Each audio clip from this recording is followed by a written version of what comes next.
ওকে, তো good evening সবাইকে। আশা করি সবাই শুনতে পাচ্ছ আমার কথা। শোনা যাচ্ছে? জি স্যার। জি স্যার। জি স্যার। এটা রেখে দাও দিকে। স্যার আসসালামু আলাইকুম। ওয়ালাইকুম আসসালাম। স্যার আসসালামু আলাইকুম। ওয়ালাইকুম আসসালাম। স্যার কেমন আছেন? এই তো আছি ভালো। তোমরা সবাই ভালো আছো? জি স্যার, আলহামদুলিল্লাহ। আচ্ছা, তো আমরা পড়ছিলাম হচ্ছে history of English literature. Victorian এজে আছে আমরা। তো ভিক্টোরিয়ান এজের প্রথম দিকের বিষয়গুলো, পলিটিক্যাল, সায়েন্টিফিক, এই বিষয়গুলো নিয়ে কিছু কথা বলা হয়েছে। তো আজকে আমরা লিটারি হিস্ট্রি এগুলো বিষয় নিয়ে কথা বলবো। আচ্ছা, তার আগে একটু কথা তোমাদের বলে নিই, সেটা হলো যে এই গ্রুপে থাকা নিয়ে, হ্যাঁ, তোমাদের তোমাদের সাথে মানে কি বলবো, বিষয়গুলো ম্যানেজ করে চলা খুব কঠিন। হুম। কারণ কেউ আছো খুব ভালো, কেউ আছো খুব চালাক। হ্যাঁ, এটা হচ্ছে একটা সমস্যা আমাদের। আচ্ছা, তোমাদের একদম গ্রুপে যুক্ত হওয়া পর্যন্ত, গুগল ক্লাসরুমে কোড দেওয়া পর্যন্ত কতবার মেসেজ দেওয়া হয়? রিমুভ করা, তারপরে যুক্ত হওয়া, ফি দেওয়া, কতগুলো মেসেজ দেওয়া হয় বলো তো? কতবার মেসেজ দেওয়া হয় মিনিমাম? স্যার 6 থেকে 7 বার দেওয়া হয়। স্যার অনেকবার। হ্যাঁ, অনেকবার মেসেজ দেওয়া হয়। ঠিক আছে,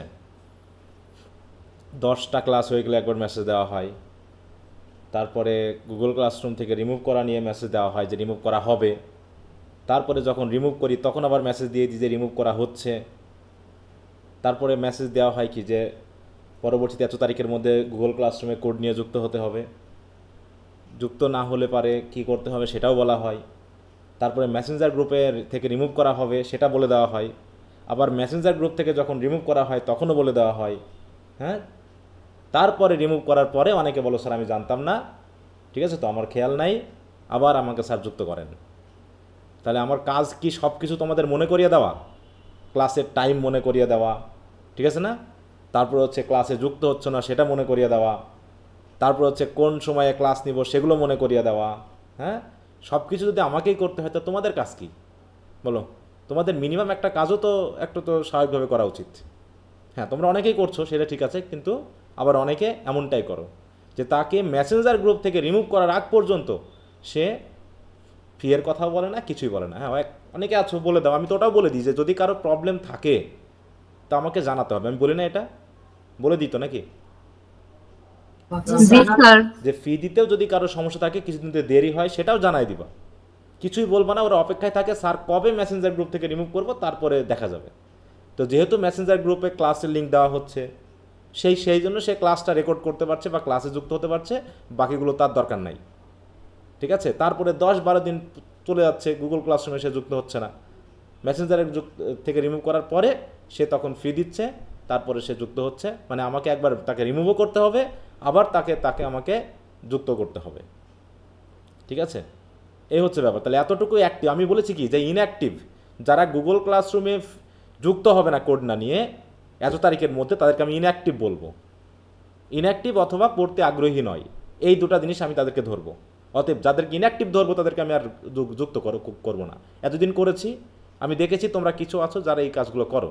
অতএব তারা ইনঅ্যাক্টিভ, তারা আমার মেসেজগুলো পড়ে না, তারা মনেই করে না যে ক্লাস করার প্রয়োজন আছে। কারণ মেসেঞ্জার গ্রুপ থেকে রিমুভ করার পরে সে বুঝতে পারে আমাকে আর, আমি যেহেতু আর কোথাও যুক্ত নেই, আমাকে তাহলে আবার যুক্ত হতে হবে মেসেঞ্জার গ্রুপে। তো এই হচ্ছে তোমাদের অবস্থা। মানে আমার কাজ হচ্ছে তোমাকে রিমুভ করা, তোমাকে যুক্ত করা, তোমাকে মেসেজ দিয়ে জানানো, সব কিছুই, কিন্তু তোমার কোনো কাজ নেই। এইগুলো যারা করে তারা আসলে পড়ার প্রতি অ্যাক্টিভই না। ঠিক আছে, এই জন্য বলেছি যে আমি তাদেরকে যুক্ত করব না। এবার থেকে এই তো আর 1 মাস আছে, 8 আর 9, 8 মাসে তো অলরেডি চলে গেল, আর 1.5 মাস সময় আছে। এর ভিতর থেকে আমি আর তাদেরকে যুক্ত করব না। আর আমি কখনোই যুক্ত করব না। কয়েকদিনের তো আমি ফি ফেরত দিয়েছি পুরো, আমার দরকার নেই তাদেরকে। যারা এইটুকু ম্যানার বুঝে না যে এতবার মেসেজ দেওয়াটা মানেটা কি বলো। আর ভবিষ্যতে হয়তো আমি আর লাইভ ক্লাসই করাবো না। যদি রেকর্ড ক্লাস কেউ করে, রেকর্ড দিব, তারা যুক্ত হলে হবে, নাহলে আমি লাইভ ক্লাস করানোই বাদ দিব। এটা মনে হচ্ছে স্টুডেন্টদের সাথে আমার একটা কনফ্লিক্টিং ব্যাপার তৈরি হয়ে যাচ্ছে।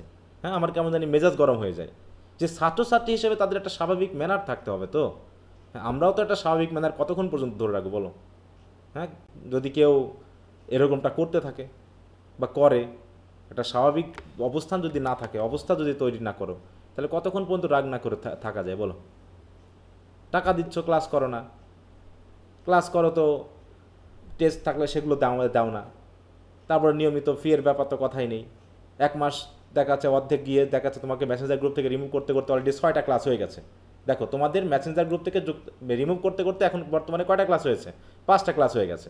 এবার সে ভাববে এ মাসে আর যুক্তই হব না, একবারে নবম মাসে যুক্ত হব, কারণ সে তো এই অষ্টম মাসের রেকর্ড ক্লাসগুলো পেয়ে যাচ্ছে, যেগুলো মিস হয়ে যাচ্ছে সেগুলো তো সে রেকর্ড ক্লাস পরে পেয়ে যাবে, তাই নয় কি বলো? তাহলে আর এই মাসে টাকা দিয়ে যুক্ত হয়ে লাভ কি তার? এরকম না ব্যাপারটা, বলো তো, এরকম কি না? জি স্যার।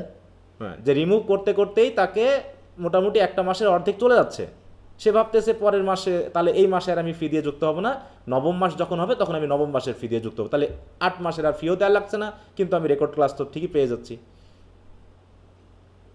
কথা বুঝতে পেরেছো? মানে তাদের পড়াশোনা বাদ দিয়ে কতখানি মানে অন্যরকম স্যার এই চিন্তা কথায় আমি একটা কথা বলবো স্যার? হ্যাঁ বলো। হুম স্যার আমি চুয়াডাঙ্গা জেলা থেকে স্যার আলমডাঙ্গা সরকারি কলেজে লেখাপড়া করি। হুম স্যার আমাদের একটা মানে ব্যাচমেট আছে, তো আমরা এখানে আমাদের এখান থেকে 3 জন আমরা আপনার কাছে পড়ি। হ্যাঁ তো এক ব্যাচমেট আমাকে বলছে যে আমি যদি একদম লাস্টের মাসে যদি ভর্তি হই তাহলে তো আমি সব ক্লাসই পাবো, হ্যাঁ হ্যাঁ বুঝলেন? ও এই চিন্তা করছে যে লাস্টের মাসে ভর্তি হবে, রেকর্ড ক্লাসগুলো সব পাবে। হুম মানে এই আপনার এই কথাটাই স্যার, এই কথাটা বললাম আর কি।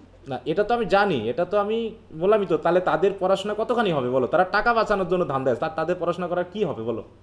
হুম কেউ যদি সাড়ে বেঁচে যুক্ত না হয় তাহলে তো ইউটিউবে পাবে ক্লাসগুলো, হ্যাঁ শুধু পাবে না ওই যে পিডিএফ গুলো। ইউটিউবে তো পিডিএফ যে স্যারের ডেসক্রিপশন বক্সেও দেওয়া থাকে সবগুলো। না স্যার অনেকে হয়তো বা মূলত পড়ে এই জন্য, শীটের জন্য, যে কোশ্চেন করে দেন না পার্টি বি সি, এই জন্যই মূলত। হুম না ওইটা বললাম যে যেটাই হোক, তো যখন রেগুলার করবা তখন রেগুলার করবা, না করলে আর করার দরকারই নাই, ঠিক আছে?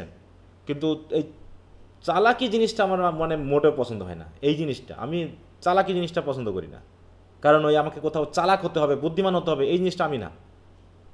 আমি একজনকে টাকা দিব, সে আমাকে তার সেবাটা দিবে, এখানে আমার চালাক হতে হবে কেন? আমি ভালো মাছের জন্য টাকা দিয়েছি, সে যদি এখন পচা মাছ দেয়, তাহলে এটা কি আমার সমস্যা না তার সমস্যা বলো? এখন বাংলাদেশের ক্ষেত্রে আমাদেরকে চালাক হতে হয়, এটা হচ্ছে একটা বড় সমস্যা। হ্যাঁ, সবাই আমরা একটু অতিমাত্রায় চালাক, এতে ক্ষতি যা হবার তা হয়ই, এটা করে যে খুব একটা লাভ হয় তা না, ক্ষতি তো যার হবার সেটা হবে। কিন্তু এই বিষয়গুলো একটু খেয়াল রাখো। আমি এই এখন থেকে তো নতুন কাউকে আর যুক্ত করছি না, অষ্টম নবম মাস আমি আর কাউকে নতুন যুক্ত করছি না, কারণ এগুলো তোমরা যখন বোঝো তখন তো আমরাও বুঝি, কিছুটা বুঝি না বলো? আমরা তো কিছু বুঝি যে কোন স্টুডেন্ট কোন সেন্সে কি কথা বলতেছে, জি স্যার। ওটা তো আমরাও বুঝি, নাকি আমরাও কিছু বুঝি না? তোমরা আমার কাছে পড়তেছো, আমরা নাকি কিছু বুঝবো না? এটা তো ব্যাপারটা এরকম হতে পারে না।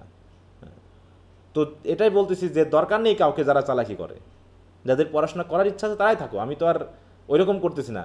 হ্যাঁ, যারা ওই রকম অনেক আছে, অনেক অনলাইন এখন গ্রুপ আছে, এখন অনলাইন গ্রুপ অনেক আছে, তাতে সমস্যা নাই, তুমি কোথাও না কোথাও যুক্ত হও, তোমাকে 1 মাসের মধ্যেও কোর্স শেষ করাই দেওয়ার মতো অনলাইনে অনেক গ্রুপ আছে কি না বলো?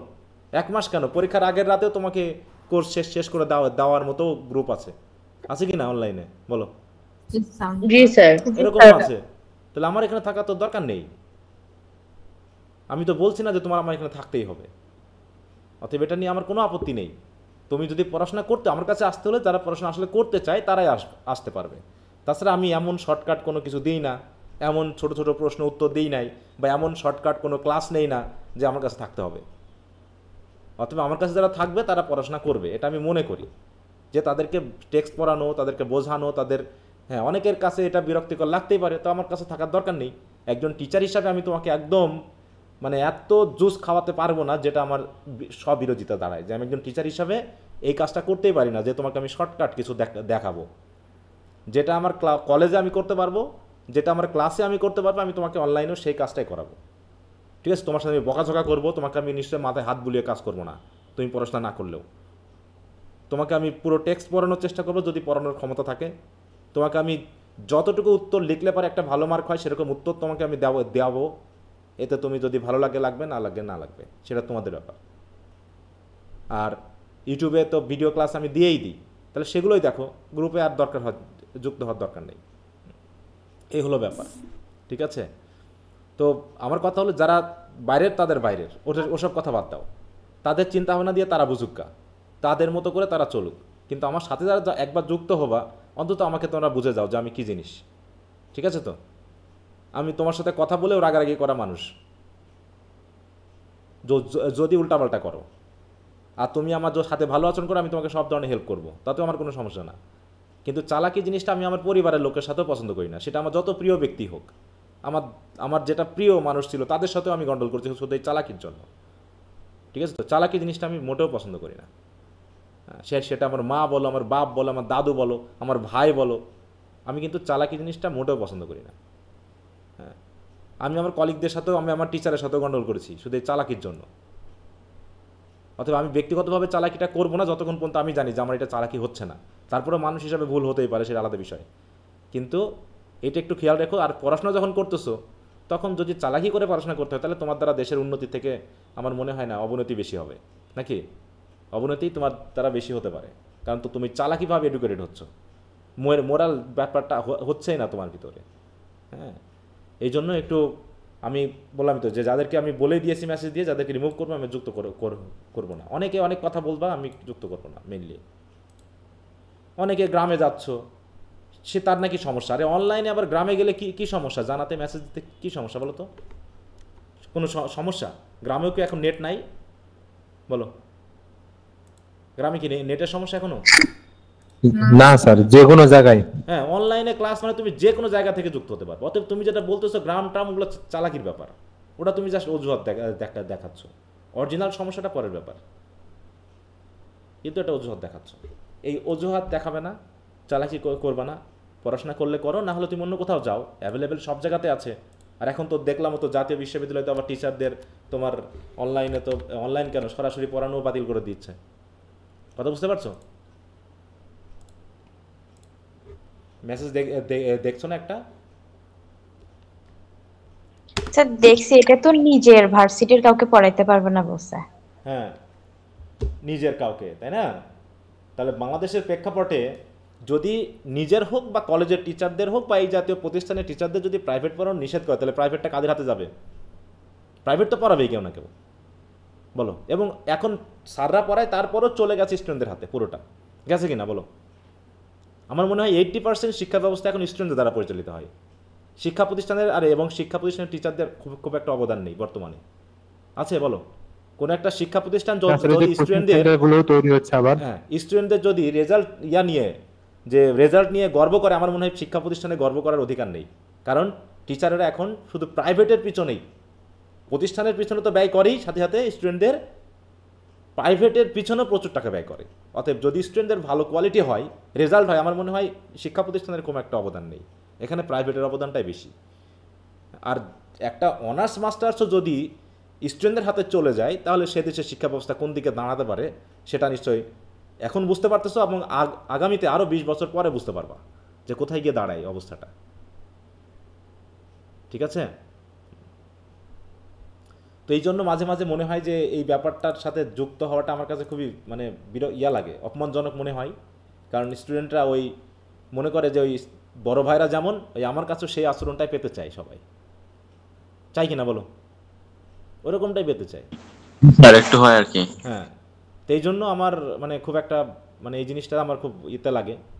এই জন্য আমি খুব বিরক্ত হই যে তারা জানে, তারা বোঝে এইগুলো, তারপরেও তারা অন্যরকম আচরণ করে। রিমুভ করতে হয় সবাইকে, আবার সবাই ঠিকই যুক্ত হয়, কেন আগে থেকে বললে কি সমস্যা হয়? আমি তো কাউকে টাকার জন্য রিমুভ করি না। কেউ যদি বলে স্যার আমি একবারে মাসের শেষে দিব, বা স্যার দিতে পারবো না, বা 2-3 মাস পরে দিব, তাও নিশ্চয়ই আমি তাকে রিমুভ করবো না।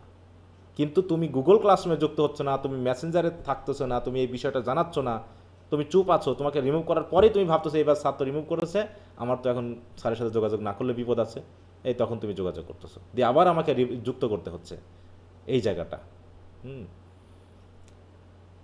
তো আমি বললাম তো সরলভাবে যেগুলো ভাবতেছি, তোমরা সেগুলোকে অনেক জটিল করে ভাবতেছো। এত জটিল করে ভাবার কিছু নেই, সিম্পলি ভাবো, তোমার ভিতর থেকে যেটা স্ট্রেট ফরওয়ার্ড সেটাই করো, আমি অবশ্যই বুঝতে পারবো। আমরা কিছু না কিছু তো অবশ্যই বুঝি, হ্যাঁ। স্টুডেন্টদের হয়তো তারা মনে করে যে এই বিষয়টা মানে স্যাররা বোঝেই না, তারা বোঝে, কিন্তু কিছু কিছু আচরণ আমরা নিশ্চয়ই করতে পারি না স্টুডেন্টদের সাথে, এইটা হচ্ছে ব্যাপার। যাই হোক, ওগুলো কথা বাদ দাও। তা যে কথাটা বললাম এটা একটু খেয়াল রেখো, হ্যাঁ। আর শেষের দিকে আছো, এটাই শেষ। আমার কাছে মনে হচ্ছে যে তোমাদের দ্বারা আমি আর মানে যে গ্রুপ, ঠিক আছে তো, সেটাও করবো কিনা আমি মাঝে মাঝে একটু ভাবতেছি। কী জন্য বলে এক্সাম প্রিপারেশন ব্যাচ, ওখানে নিয়ে আরও সমস্যা হয়। তোমাদের ক্লাস করে দিব, তোমরা প্রস্তুতি নিয়ে নিবা, আর সব দেওয়া থাকে এর ভিতরে, তোমরা নিজের মতো করে পড়বা।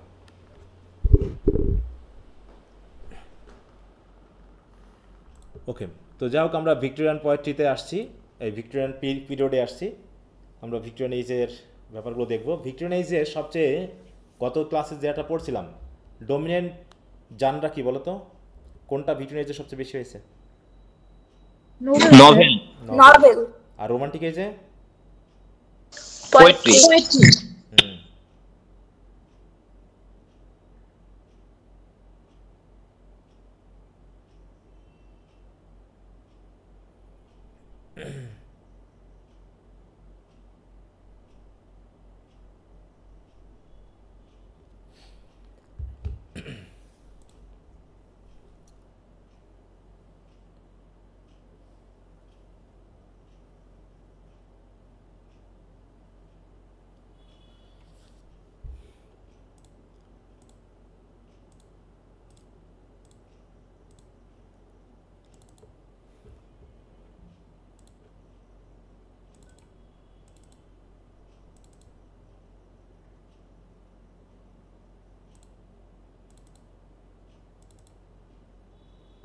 স্যার, আমাদের যখন যে কোশ্চেন প্যাটার্ন আছে মানে ভিক্টোরিয়ান এজের, এটা কি আপনার হচ্ছে লিটারেচার যেটা আছে ওইটা আলাদা আসবে, আবার যেটা পলিটিক্যাল হিস্টোরি, এই দুইটা কি আলাদাভাবে কোশ্চেন হবে নাকি সেম ভাবে করে দিতে পারে, কম্বাইন করে?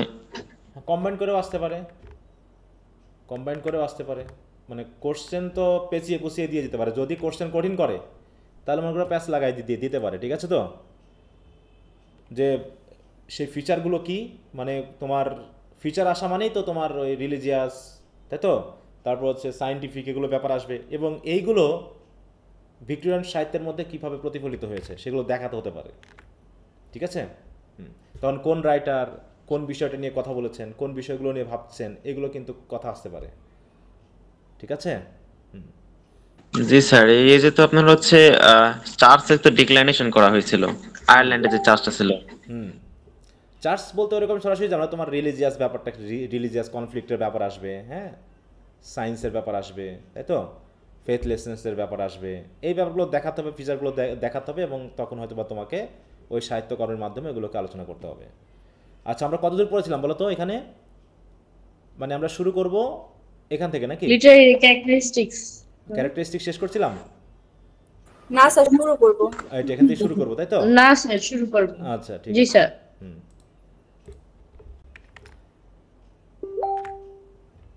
আচ্ছা, তাহলে এখান থেকে আমরা একটু পড়ি, একটু মনোযোগ দিবা, যেহেতু গত ক্লাসে যে আলোচনা করেছি সেগুলোর ব্যাপারে ছোট ছোট করে আলোচনা করা হবে।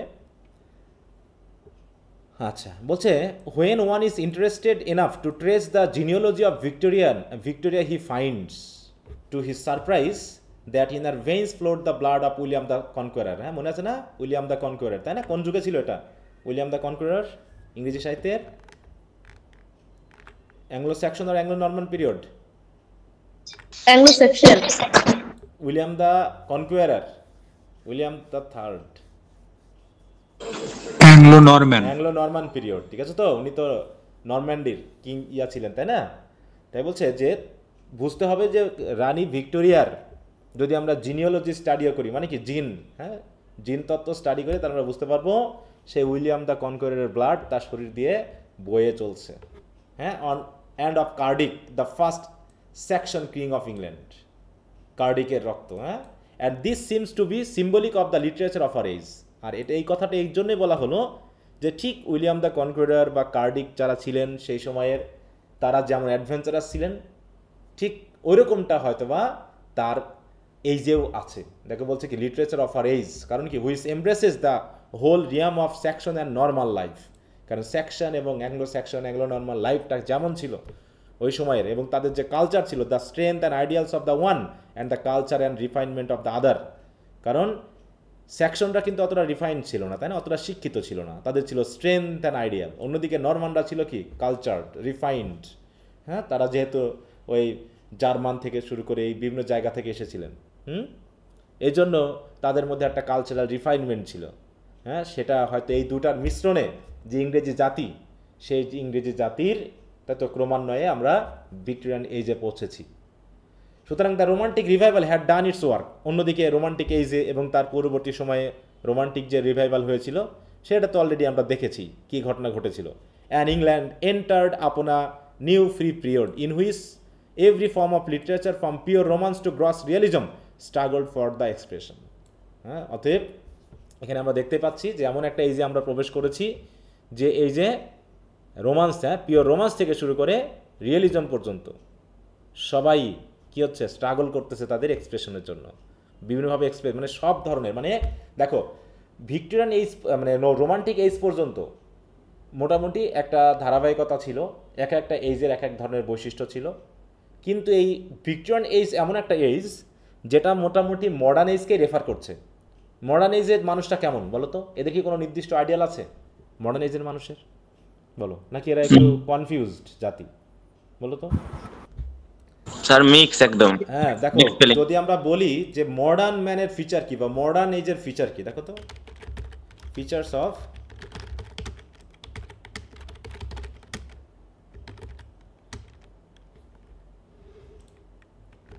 প্লেন্টি অফ জনরা, জনরা শেষ নাই স্যার। দেখো এখানে খেয়াল করো, এই যা break from Victorian tradition and focus on individualism, দেখো অ্যান্ড দ্য অ্যাবসার্ডিসিস। হ্যাঁ, দেখো কি বলছে, ইন্ডিভিজুয়ালিজম এটা তো আগেও ছিল, ইন্ডিভিজুয়ালিজম রোমান্টিক এজে ছিল, কিন্তু experimentation and the absurdities of modern life. Absurdity বিশেষ করে দেখো, a world grapple with rapid technological advancement to world wars and significant changes. এখানে যদি আমরা দেখি বিশেষ করে তোমার অ্যাবসার্ডিটি অ্যান্ড ডিজিলিশনমেন্ট, এই সবচেয়ে বড় বৈশিষ্ট্য হচ্ছে ডিজিলিশন। তোমরা যখন 4th ইয়ারে পড়বা অধিকাংশ সাহিত্যকর্মের উদ্দেশ্য হচ্ছে এটা, কারণ ওখানে সব 19th century 20th century literature দিয়ে ভরা। হ্যাঁ, কারণ এই সময় কি many modernist works explore the absurdity and meaninglessness of human existence. এটা মানে কি? কোনটা? ডিসইলিউশনমেন্ট, সব কোনো কিছুর প্রতি নির্দিষ্ট মোহ না থাকা, মোহহীনতা বুঝো, মানে কোনো কিছুর প্রতি আগ্রহ না থাকা, সব কিছুর মধ্যে এক ধরনের আগ্রহহীনতা, ইন্টারেস্ট নেই, ঠিক আছে তো, একটা বিতৃষ্ণা বোধ, এটাকে বোঝায়। ঠিক, ফ্যামিলি লাইফ থেকে শুরু করে, মানে এখন বর্তমান যুগে আমরা আসলে কোনটার প্রতি আগ্রহ দেখাবো, কোন আইডিয়ালে আমি চলবো, কিভাবে আমি চলতে যাচ্ছি, কোন পেশাতে আমি আসলে যুক্ত থাকবো, সব কিছুর মধ্যে একটা ওভার। দেখো বলছে কি এখানে যে meaninglessness of human existence in the face of rapidly changing and often overwhelming world. মানে আমরা একটু ওভারওয়েলম, আমরা মানে পুরো মানে কী হয়ে যাচ্ছি, মানসিক দিক থেকে পুরো হতবাক হয়ে যাচ্ছি যে আমার কী করা উচিত, কী করতে হবে, কোন পেশাতে থাকলে আমি খুশি হব। হ্যাঁ, কেউ পৃথিবীতে বর্তমানে খুশি না। Themes of alienation, isolation and the breakdown of traditional social structure are prevalent. এই ধারাবাহিকতা আমরা মোটামুটি ভিক্টোরিয়ান এজ থেকে শুরু হয়েছে। হ্যাঁ, ভিক্টোরিয়ান এজের যে কিছু বৈশিষ্ট্য ছিল যেটা মোটামুটি কিছুটা অন্যরকমের ছিল, কিন্তু তারপর থেকে আমরা কিছু বিষয় পাবো যেগুলো মডার্ন এজকে রেফার করবে। দেখো, modernist writer frequently employed symbolism ambiguity to convey complex ideas and emotion. মানে সাহিত্যগুলোও দেখবা যে মডার্ন এজের কবিতাগুলো, মানে ভিক্টোরিয়ান এজ পর্যন্ত কবিতা ঠিক আছে, সাহিত্য ঠিক আছে, বুঝতে অসুবিধা হবে না, একদম সিম্পলি একটা লিনিয়ার যে প্রসেস সেটা। কিন্তু এই মডার্ন এজ যখন আসলো তখন কোথায় যে শুরু হয় আর কোথায় গিয়ে যে শেষ হয় এটা বোঝা মুশকিল। স্ট্রিম অফ কনসাসনেস টাইপের রাইটিং, ঠিক আছে তো, কবিতাগুলো কেমন জানি সিম্বলিক অধিকাংশই, কোনো ধারাবাহিকতা নেই, কেমন জানি ভাঙাচোরা মানে কবিতা সব, হ্যাঁ ভাঙাচোরা, এগুলো তোমরা মডার্ন এজে গিয়ে বুঝতে পারবা। তো যাই হোক, আমরা যেখানে ছিলাম, তো এই জন্য বলতেছে যে মোটামুটি স্ট্রাগলিং শুরু হয়েছে এই সময়ে। At this day it is obviously impossible to জাজ the age as a whole, মানে পুরো এজটাকে জাজ করা কঠিন। But we are getting far enough away from the early half of it to notice certain definite characteristics. মানে আমাদের এই যুগের অর্ধেক সময়ই চলে যাচ্ছে এই ডেফিনিট ক্যারেক্টারিস্টিকগুলোকে মানে নোটিস করতেই, যে কী কী বৈশিষ্ট্য আসলে থাকতে পারে, কী কী বৈশিষ্ট্য আমরা খুঁজে পাবো। মানে কারণ সব কিছুর মধ্যে এক ধরনের মানে কী বলবো, ইনডিসিপ্লিন ভাব, হ্যাঁ, তারপর হচ্ছে বোঝা যাচ্ছে না যে মানুষ আসলে কী চাচ্ছে, কী করতে চাচ্ছে, ধর্ম নাকি বিজ্ঞান। কারণ দুটার পক্ষে মানুষ এক্সট্রিম। ফার্স্ট দেখো এখানে বলতেছে, first though the age produce many poets and two who deserve to rank amongst the greatest, nevertheless this is emphatical an age of prose. দেখো আমরা যখনই ভিক্টোরিয়ান এজের নাম বলতেছি তখন আমাদের 2-3 জন কবির নাম মনে পড়তেছে। কী কী নাম বলো তো ভিক্টোরিয়ান এজের কবিদের? মোটামুটি ফার্স্ট ইয়ার থেকে আমরা কিছুটা জেনে এসেছি। Robert Barrett Browning, Elizabeth Barrett Browning, হ্যাঁ, তারপরে আলফ্রেড লর্ড টেনিসন, এরা হচ্ছে দেখো পয়েট, অধিকাংশ পয়েট। তাই বলছে গ্রেটেস্ট পয়েট অনেকখানি প্রডিউস হয়েছে এই এজে, তারপরেও এটাকে অ্যান এজ অফ প্রোজ বলা হচ্ছে। নিওক্লাসিসিজম কিন্তু ছিল এই প্রোজ এজ, যেখানে স্যাটায়ার বেশি ছিল, কিন্তু এইখানে আবার প্রোজ বা নভেলের মানে ইয়াটা বেশি। যদিও নভেল শুরু হয়েছে সে নিওক্লাসিক্যাল এজ থেকে, তাই না? আমরা জানি নিওক্লাসিক্যাল এজ থেকে কিন্তু নভেল শুরু হয়েছে, তারপর রোমান্টিক এজেও যথেষ্ট নভেল রাইটিং হয়েছে, কিন্তু এই এজে এসে একদম পুরো কী হয়েছে, ফ্লারিশমেন্টটা এত বেশি হয়েছে যেন এই নভেলই যেন ডমিনেট করতেছে। And since the number of readers has increased 1000-fold, এবং রিডারও বেড়ে গেছে অনেক পরিমাণ, with the spread of popular education, বিশেষ করে শিক্ষার উন্নয়নের কারণে। এছাড়াও নিউজ পেপার তো চলছে এখনও। নিউজ পেপার ম্যাগাজিন কোন এজ থেকে শুরু হয়েছিল বলো তো? নিউজ পেপার ম্যাগাজিন এগুলো হ্যাঁ নিওক্লাসিক্যাল এজ থেকে, তাই না? হ্যাঁ, it is the age of newspaper, the magazine and modern novel. কারণ এই ম্যাগাজিন তখন তো 2-1টা করে গ্রুপ শুরু হয়েছিল, এখন মোটামুটি এটা তো ফ্লারিশ করছে ব্যাপক হারে। And the first to bring the story of the world's daily life. The first to bring মানে কি, ম্যাগাজিন এবং মডার্ন নভেল, নিউজ পেপার এবং ম্যাগাজিন, এরা তো আর কি করে, এগুলো কি ওল্ড ঘটনা নিয়ে কাজ করে নাকি সবসময় রিসেন্ট ডেইলি লাইফ নিয়ে কাজ করে? তাহলে এইখানে আমরা পাচ্ছি কি, ডেইলি লাইফের ঘটনাগুলো আমরা প্রতিনিয়ত পাচ্ছি। And the last hour pleasant form of literary entertainment. আর নিউজ পেপারে একটা অংশ থাকে যেখানে এন্টারটেনমেন্ট দেওয়ার জন্য, তাহলে কিছু হচ্ছে নিউজ দেওয়ার জন্য, যেটা নিউজ পেপার ম্যাগাজিন, যেখানে আমরা recent up to date news পাচ্ছি, সেগুলো গল্পের মতোই, কিন্তু মানে কি এগুলো হচ্ছে একদম ডিরেক্ট, এখানে কোনো ইমাজিনারি ব্যাপার নেই, যেমন আমরা নিউজ যেগুলো দেখি। As well as our most successful method of presenting modern problems and modern ideal. দেখো এই যে মডার্ন প্রবলেম এবং মডার্ন আইডিয়াল মোটামুটি তখন থেকে শুরু হয়েছে। The novel in this age fills a place which the drama held in days of Elizabeth. তাহলে এলিজাবেথান এই যে ড্রামা যে জায়গাটা নিয়েছিল, ভিক্টোরিয়ান এজে নভেল সে জায়গাটা নিয়েছে। And never before in any age or language has the novel appeared in such numbers and in such perfection. হ্যাঁ, রোমান্টিক এজেও নভেল লেখা হয়েছে, নিওক্লাসিক্যাল এজেও নভেল লেখা হয়েছে, কিন্তু এত পারফেকশন নিয়ে এবং সংখ্যায় এত বেশি নভেলিস্ট এবং নভেলের পরিমাণ ভিক্টোরিয়ান এজে যা পাচ্ছি এতটা পাওয়া যায় না। তবে ভিক্টোরিয়ান এজের থেকে আবার মডার্ন এজে তো আরও বেশি, ঠিক আছে? তো মডার্ন এজে আরও বেশি, যেহেতু আমরা ধারাবাহিকভাবে যাচ্ছি এইটা। তাহলে প্রথম দিকে আমরা তাহলে ফার্স্ট যে ক্যারেক্টারিস্টিক সেটা আমরা কি দেখলাম, যে এখানে দ্য এজ অফ প্রোজ। এটা কি কোন এজ বলা হচ্ছে? এটা হচ্ছে দ্য এজ অফ প্রোজ নাকি? Poet age of prose. তারপরে প্রোজের দিক থেকে সবচেয়ে ডমিনেন্ট হচ্ছে নভেল। সেকেন্ড ক্যারেক্টারিস্টিক হচ্ছে কি, the second mark characteristics of the age is that literature both in prose and poetry seems to depart from the purely artistic standard. হ্যাঁ, artistic standard থেকে বাদ গেছে। হ্যাঁ, আর্ট ফর আর্ট শেক, এটা বলতে কি বোঝায় বলো তো? আর্টের জন্যই আর্ট, এটা দিয়ে কি বোঝায়? মানে তুমি যখন কোনো কিছুকে তোমার ইন্টারেস্ট বোঝে কাজ করবা, টাকার জন্য না, টাকার জন্য তুমি গান করো না, তুমি গানের জন্যই গান করো, তখন গানটা কি ভালো হবে নাকি টাকার জন্য কাজ করলে গানটা ভালো হবে? কোনটা?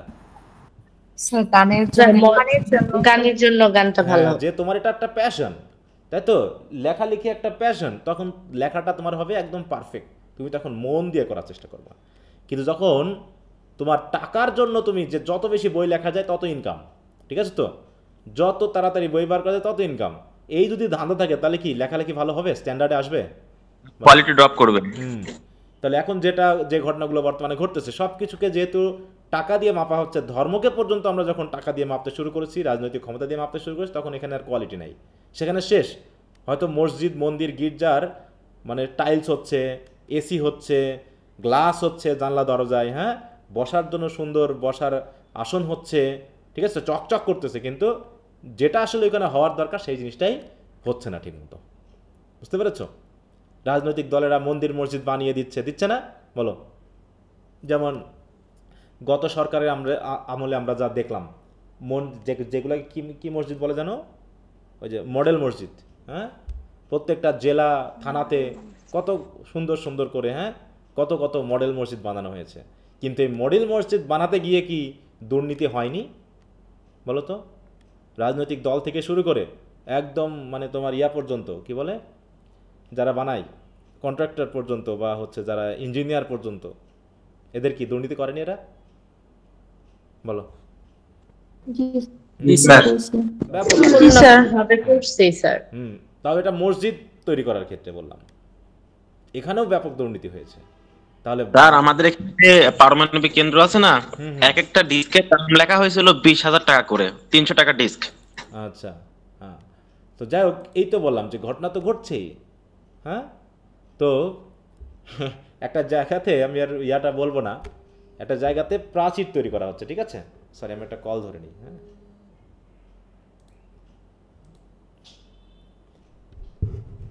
আচ্ছা, সবাই শুনতে পাচ্ছ? জি স্যার। এক জায়গাতে মনে করো প্রাচীর তৈরি করা হচ্ছে, বুঝতে পেরেছ? মানে আগের প্রাচীর, এক্সিস্টিং প্রাচীর ছিল, সেটা মোটামুটি একদম ভঙ্গুর হয়ে গেছে। তো তার উপরে সেটাকে আবার মেরামতের জন্য না নতুন করে বানানো হচ্ছে তা না।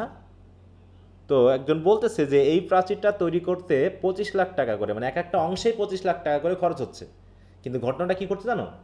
আগে যে প্রাচীরের ছিল, সেই প্রাচীরের ওপর থেকে নতুন করে তৈরি করতেছে, এবং দেখাই যাচ্ছে যে মোটামুটি বেশি দিন লাগবে না ওটা পড়ে যেতে। পুরোটা পড়তে কিন্তু বেশি দিন টাইম লাগবে না, খুব তাড়াতাড়ি পড়ে যাবে। এবং এটা দেখে বোঝা যাচ্ছে যে এটা একটা বড় ধরনের দুর্নীতি হচ্ছে, কিন্তু কিছু করার নাই, কিছু বলারও নাই। বুঝতে পেরেছ? জি স্যার, ডেড হর্স থিওরি।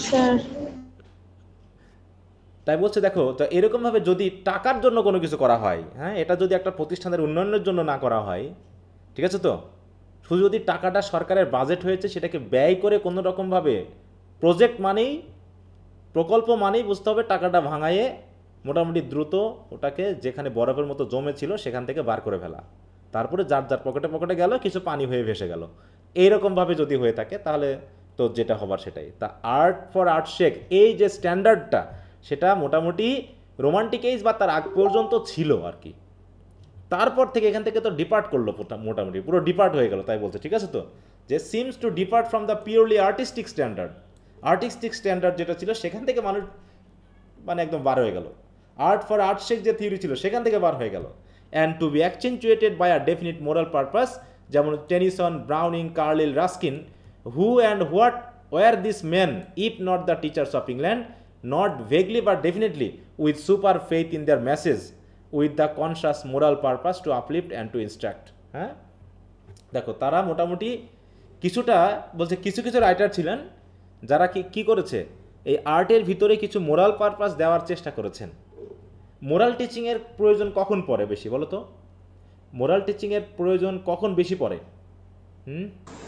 দুর্নীতিগ্রস্ত হইলে লোক, যখন সমাজটা বেশি দুর্নীতিগ্রস্ত হয়ে পড়ে, ঠিক আছে, তো তত বেশি মোরাল টিচিংয়ের প্রয়োজন হয়, তত বেশি আইনের প্রয়োগের প্রয়োজন হয়, এবং তত বেশি মানুষ তার মানসিক শান্তিটাকে, দুর্নীতি করতে করতে অশান্ত মনকে শান্ত করার জন্য কিন্তু ধর্মীয় ব্যাপারের খুঁটিনাটি বিষয়ে একটু তার সাথে যুক্ত থাকার প্রয়োজন বোধ করেন। কারণ তা না হলে সবসময় মানসিক একটা অশান্তি, মানসিক একটা সমস্যার ভিতরে মানুষ কিন্তু কাটায়। হ্যাঁ, তো এই জন্য মানে যেমন ধর্মের প্রতিও আমরা এক্সট্রিম, দুর্নীতির প্রতিও ততই আমরা বর্তমানে এক্সট্রিম।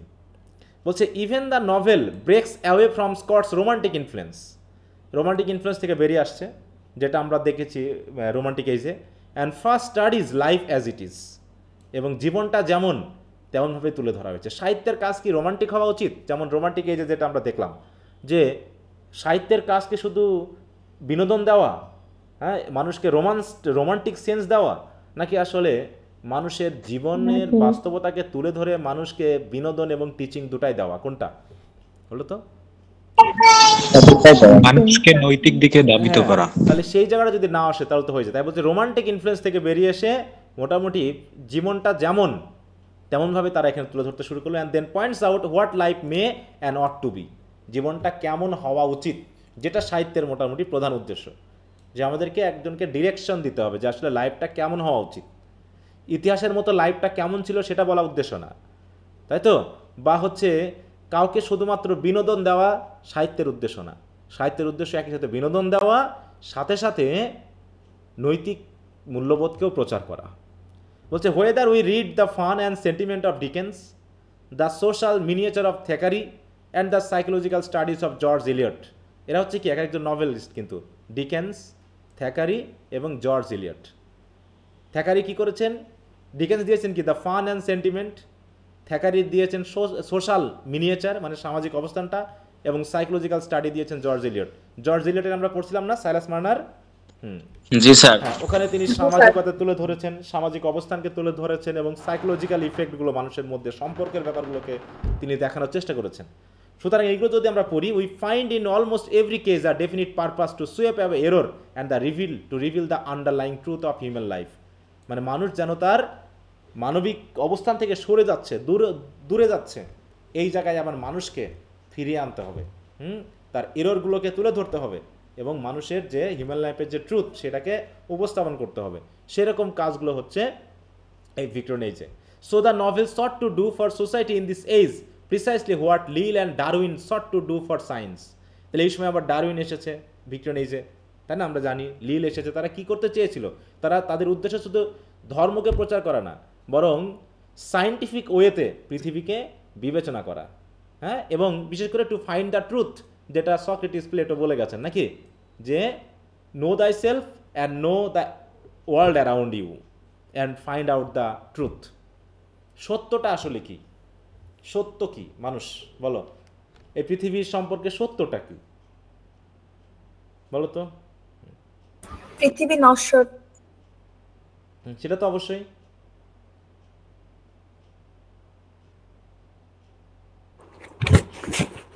স্যার মানুষ সত্য,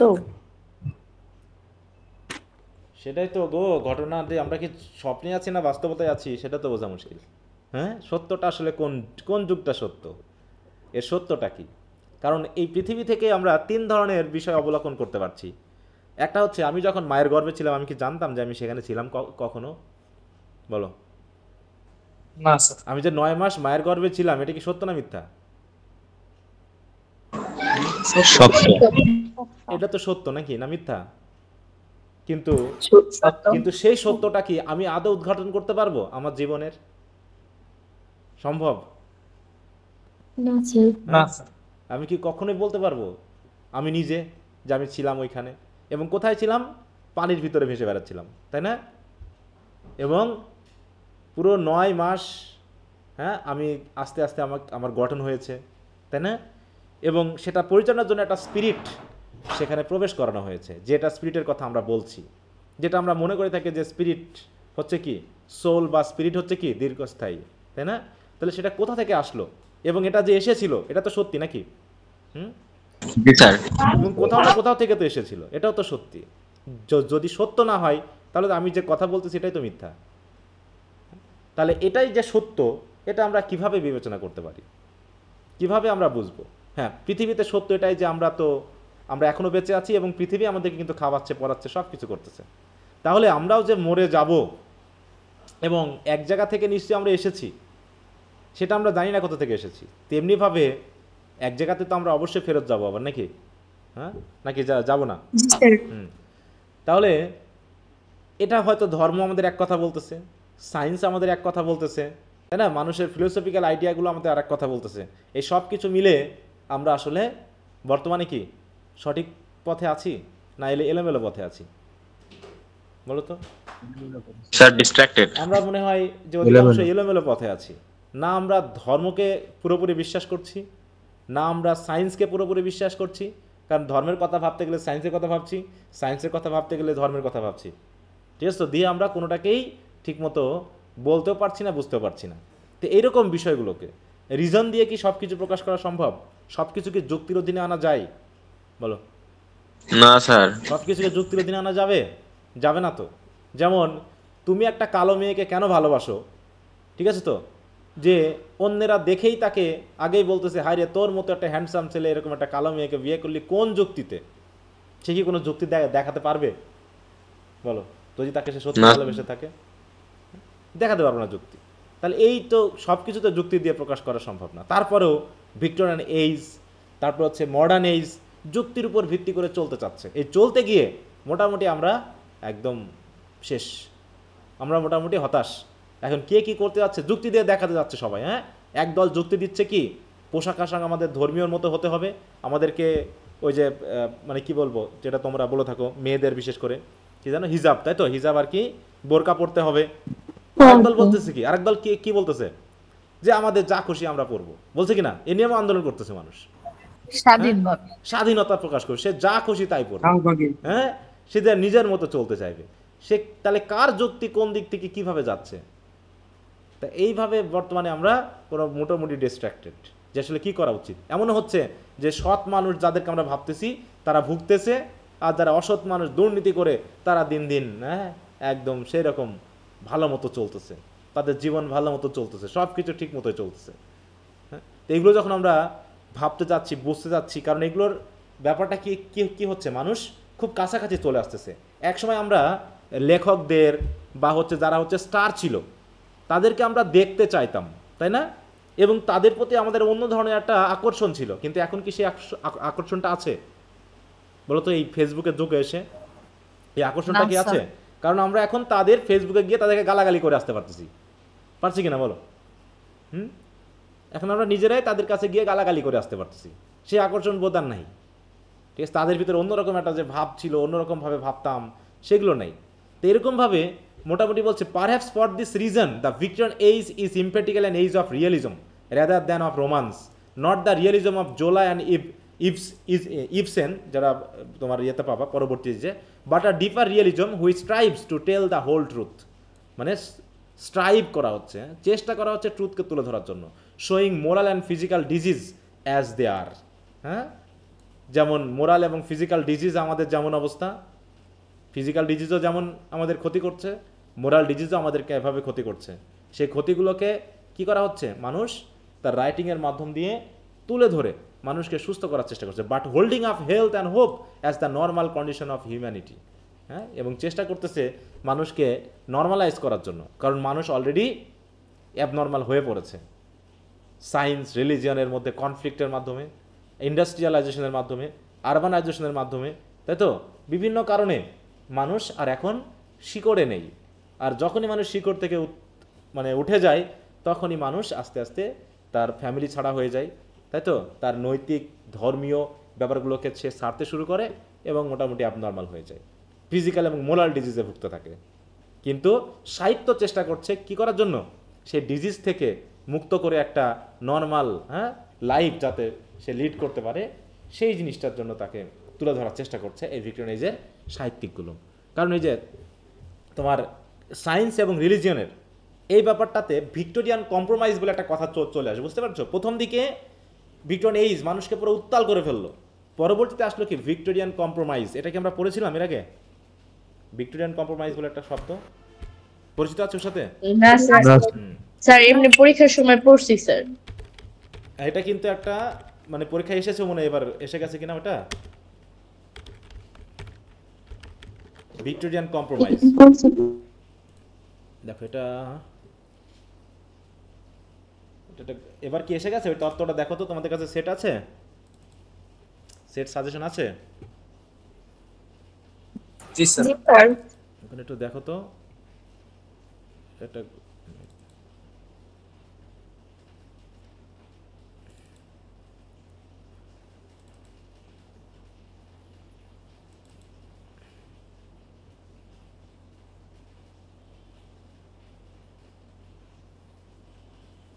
হ্যাঁ, যে why East Indian called a Victorian compromise. Victorian compromise কি স্যার আসছে? What is Victorian compromise? হ্যাঁ, এবারের জন্য কিন্তু গুরুত্বপূর্ণ ছিল। দেখো এই যে এটা হচ্ছে 2023 sir, write a note of Victorian compromise, তাই তো? কম্প্রোমাইজ এসে গেছে এবার। এই যে এটা 2018 তে আসছে, আবার এটা এখানে আসছে এবার।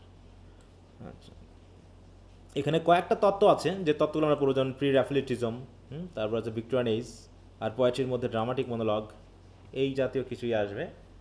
সেগুলো তো আমাদেরকে একটু দেখতে হবে। আচ্ছা যাও, তাই বলছে আমরা যদি একটু দেখি এটা ভিক্টোরিয়ান কম্প্রোমাইজটা আসলে কি।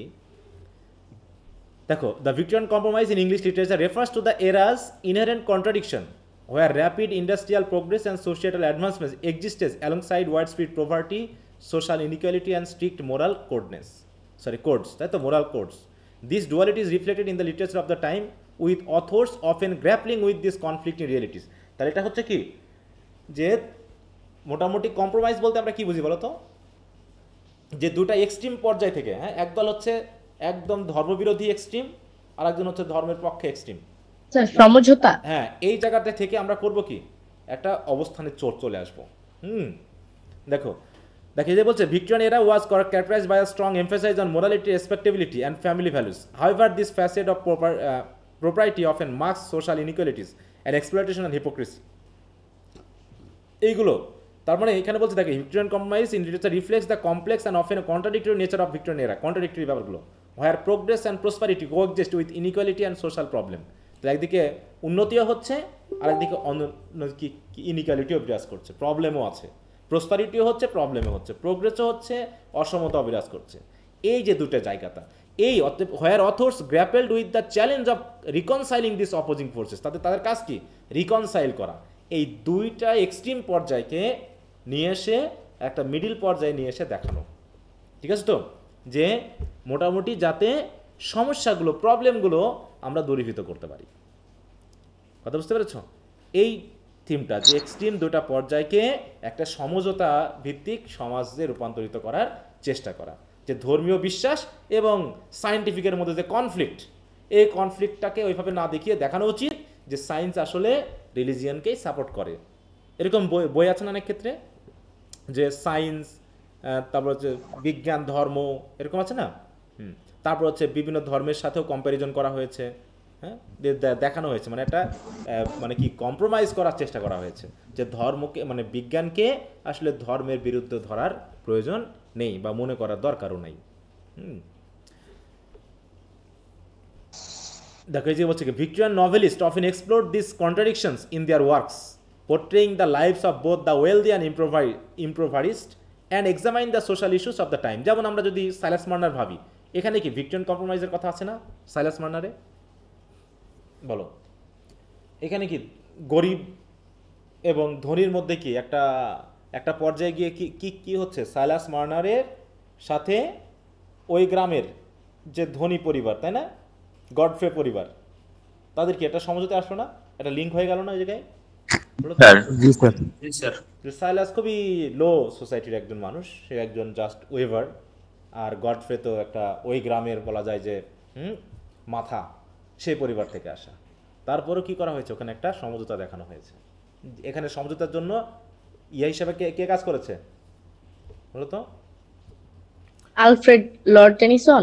না না না না না, আমি ওই নভেলটার কথা বলছি। ও আচ্ছা আচ্ছা, আর ওই মেইন ক্যারেক্টার মেয়েটা, হ্যাঁ মেয়েটা, তাই তো, মেয়েটা কে ছিল?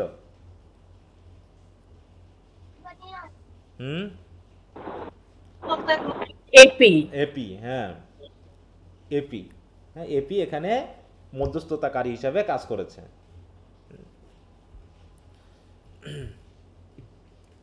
দেখো, the rise of scientific thought, particular Darwin's theory of evolution, challenge the traditional religious belief, creating a tension between scientific inquiry and faith. তাহলে এখানে যে টেনশনটা হয়েছে, সেটা কি করা হয়েছে, টেনশনটাকে দূরীভূত করার জন্য একটা কম্প্রোমাইজ করানোর ব্যবস্থা করা হয়েছে। এরকম ব্যাপারে আমরা দেখব। ওকে, তো যাই হোক, তাই বলছে দেখো, it is somewhat customary to speak of this age as an age of doubt and pessimism. এই যে বলছে ডাউট অ্যান্ড পেসিমিজম, ডাউট আর পেসিমিজম মানে কি, নিরাশাবাদ, তাই না? Following the new conception of man and of the universe, কারণ মানুষ সম্পর্কে, ইউনিভার্স সম্পর্কে নতুন নতুন কনসেপ্ট দিচ্ছে, বিশেষ করে ডারউইনের কথা তো আমাদের বারবারই আসতেছে, which was formulated by science under the name of involution বা evolution. It is spoken of as a prosaic age, সাথে সাথে এটাকে প্রোজেইক এজে বলা হচ্ছে, কারণ প্রোজেইক এইজে কি হয়, ল্যাকিং ইন গ্রেট আইডিয়ালস, যেখানে কোনো আইডিয়াল থাকে না বেশি, যেখানে জাস্ট মানে কি ইমাজিনারি বিষয়গুলো কাজ করে না, মানুষের কনসেন্স বা হচ্ছে কি বলবো মানে স্পন্টেনিটি কাজ করে না মানুষের মধ্যে, তখনই তো প্রোজ কাজ করে, কারণ প্রোজের ভিতরে কন্টিনিউটি থাকে না। But this criticism seems to be the result of জাজিং a large thing which we are too close to get to its true proportions. হ্যাঁ, তো যাই হোক, এখানে আমরা দেখলাম যেমন আমরা যদি দেখি যে Browning seems better to express the spirit of his age in the strong and manly faith of rabbi ben Ezra, যেটা আমরা তোমরা থার্ড ইয়ারে পড়বা ভিক্টোরিয়ান পোয়েট্রিতে। এছাড়াও দেখো কারেজাস optimism of all is poetry, তার যে পোয়েট্রিগুলো আছে সেখানে যে অপটিমিজম আছে শেষে, তাহলে অপটিমিজম কেন প্রকাশ করতে হচ্ছে বলো, কেন এই কবিতাগুলোতে অপটিমিজম প্রকাশ করতে হচ্ছে? Sir exploration of new age. হ্যাঁ, কারণ এটা কি একটা এজ অফ পেসিমিজম, মানে বিপরীত সেন্সগুলোই তো কবিদেরকে নতুন কোনো আইডিয়ালকে তুলে ধরে মানুষকে একটা নর্মাল লাইফ লিড করার জন্য তাই তো চেষ্টা করানো হয়েছে। তাহলে যেখানে ডাউট এবং পেসিমিস্টিক একটা age, doubtful and pessimistic age, সেখানে রাইটারদের রাইটিংগুলোতে আমরা সবসময় অপটিমিস্টিক আইডিয়া পাচ্ছি, কারণ তারা অপটিমিস্টিক হতে মানুষদেরকে কী করছে, এনকারেজ করতেছে। বুঝতে পেরেছো? এই জন্য বলা হচ্ছে, যেমন বলছে Stedman's Victorian anthology is on the whole a most inspiring book of poetry, it would be hard to collect more varied cheer from any age, varied cheer and the greatest essay like Macaulay, তারপর হচ্ছে Carlyle, Ruskin and the great novelist like Dickens, Thackeray, George Eliot generally leaves us with a larger charity and with a deeper faith in our humanity. দেখো তারা চেষ্টা করছে, যেখানে ফেথলেসনেস, যে এইজটাই হচ্ছে ফেথলেস age, সেখানেই এরা চেষ্টা করতেছে কি, মানুষকে ডিফার ফেইথের দিকে নিয়ে যাওয়ার জন্য, মানুষের প্রতি মানুষের বিশ্বাসকে তুলে ধরার জন্য। এইভাবে তারা চেষ্টা করছে মোটামুটি একটা সমঝোতামূলক সমাজ তৈরি করার জন্য। অতএব সাহিত্যিকদের একটা কাজ রয়েছে, একটা দায়িত্ব রয়েছে সমাজকে হ্যাবিটেবল করার জন্য, তাই না, শান্তিপূর্ণ একটা সহাবস্থান তৈরি করার জন্য।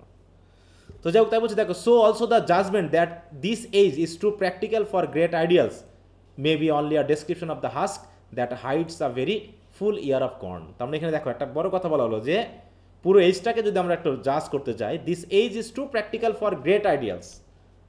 তার মানে কি, গ্রেট আইডিয়ালগুলোকে সবসময় প্র্যাকটিক্যাল আইডিয়াল দিয়ে প্রকাশ করা যায় না। তাই তুমি যখন প্র্যাকটিক্যাল আইডিয়াল দিয়ে কোনো কিছুকে প্রকাশ করতে যাবা, তখন ডেসক্রিপশনটা হয়ে যাবে একটা হাস্কের মতো। হাস্ক বুঝো তো? বলো, ধানের কি থাকে, চাল থাকে আর কি থাকে, হ্যাঁ কুড়ো থাকে বা তুষ থাকে নাকি।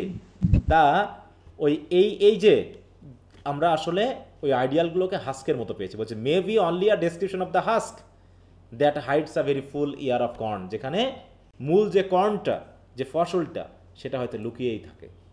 ইট is well to remember that Spencer and Sidney জাজেস their own age, which we now consider to be the greatest in our literary history, to be all together given over to materialism. কারণ কি, Spencer এবং Sydney এটা কোন যুগের বলো তো? Edmund Spencer, হ্যাঁ, এলিজাবেথেন এজ, তাই না? তারা তাদের এজকে কনসিডার করেছে, তাই তো, জাজ করেছে, এবং তারা চেষ্টা করেছে কি, to be all together given over to materialism and to be incapable of literary greatness. হ্যাঁ, তা বলছি কি, যে যখনই কেউ ম্যাটেরিয়ালিজমের উপর গুরুত্ব দিবে, তখন আসলে লিটারি গ্রেটনেস আসা সম্ভব না। Just as time has made a smile at their blindness, so the next century may correct our judgment of this age at a material age, and looking upon the enormous growth of charity and brotherhood among us, and at the literature which expresses our faith in men, may judge the Victorian age to be, and on the whole, the noblest and most inspiring in the history of the world. তার মানে Victorian এজকে কি করা হচ্ছে, যে বলা হচ্ছে কি, দেখো এখানে আবার একটু খেয়াল করো, যে so the next century may correct our judgment of this as a material age। তাহলে আমরা পরবর্তীতে বুঝতে পারবো এটা হবে কি, একটা ম্যাটেরিয়াল এজ হবে। মডার্ন এজও তো মোটামুটি material age. Looking upon the enormous growth of charity and brotherhood among us, হ্যাঁ, looking upon the enormous growth of charity and brotherhood among us. এবং এখানে চেষ্টা করা হচ্ছে যে মানুষের মধ্যে এক ধরনের চ্যারিটিবোধ এবং ভ্রাতৃত্ববোধ তৈরি করার জন্য। অ্যান্ড এটা হচ্ছে তো তোমাদের ইয়েতে গেল আর কি, মানে সামাজিকতার দিক থেকে। অন্য দিক থেকে, at the literature which express our faith in men may জাজ the Victorian age to be on the whole the noblest and most inspiring in the history of the world. যে যদি আমরা একটু জাজ করি, তাহলে সাহিত্যিক দিক থেকে দেখতে পাবো ভিক্টোরিয়ান এজ হবে কি, সবচেয়ে যত এজ আছে তার ভিতরে noblest and most inspiring in the history of the world. কারণ কি, এই এজে মানুষের ফেথলেসনেস, তাই তো, মানুষের মধ্যে যে ডিজিটালাইজেশনমেন্ট, এই বিষয়গুলোকে যাতে মানে কি দূর করে মানুষকে ফেথফুল একটা জায়গা, তাই তো, তারপর হচ্ছে তোমার সামাজিক পিসফুলনেস একটা জায়গা দেওয়া যায় সেটা তারা চেষ্টা করেছে, কিন্তু দেখাচ্ছে আসলে পুরো বিপরীতমুখী অবস্থান তৈরি হয়েছে ভিক্টোরিয়ান এজে গিয়ে, মডার্ন এজে গিয়ে। যেমন যদি আমরা দেখি বিশেষ করে তোমার দ্য প্যাট্রিয়ট কবিতাটা পড়েছিলাম না আমরা, প্যাট্রিয়ট স্যার রবার্ট ব্রাউনিং এর। রবার্ট ব্রাউনিং ভিক্টোরিয়ান এজে, ওখানে কি দেখানো হচ্ছে? দ্বিচারিত্রতা ভাব দেখানো হয়নি? দ্বিচারিতা মানুষের মধ্যে, কমন পিপলদের মধ্যে। জি স্যার। তাহলে তার বৈশিষ্ট্য কি আমরা বর্তমানে পাচ্ছি না? তার জি বৈশিষ্ট্য স্যার। বর্তমানে পাচ্ছি না, বিভিন্ন সময় কিন্তু আমরা পাচ্ছি। তো যাই হোক, এরকম ভাবে আমরা দেখতে পাবো। তাহলে আমরা প্রথমে আসছি পোয়েট্রি নিয়ে, তারপরে প্রোজের মধ্যে নভেল, এগুলো আসবে। প্রথমে যার নাম আসতেছে, কারণ কি রিপ্রেজেন্টেটিভ পয়েন্ট বলা হয়ে থাকে, ঠিক আছে? তো আলফ্রেড টেনিসনকে কি বলা হয়ে থাকে? Representative poet of the age. দেখো এখানে যদি আমরা একটু, এখানে বলা আছে, দেখো why Tennyson is called a poet of Victorian compromise. হ্যাঁ, তারপর হচ্ছে তোমার ব্রড কোশ্চেন কি ছিল এই সময়?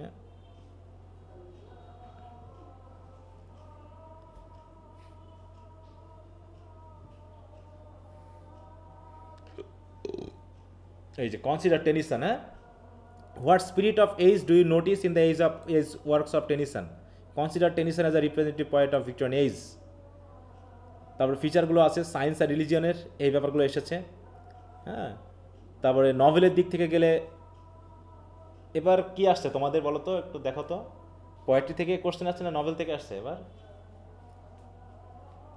আছে কারো কাছে সেট সাজেশনটা একটু দেখো তো।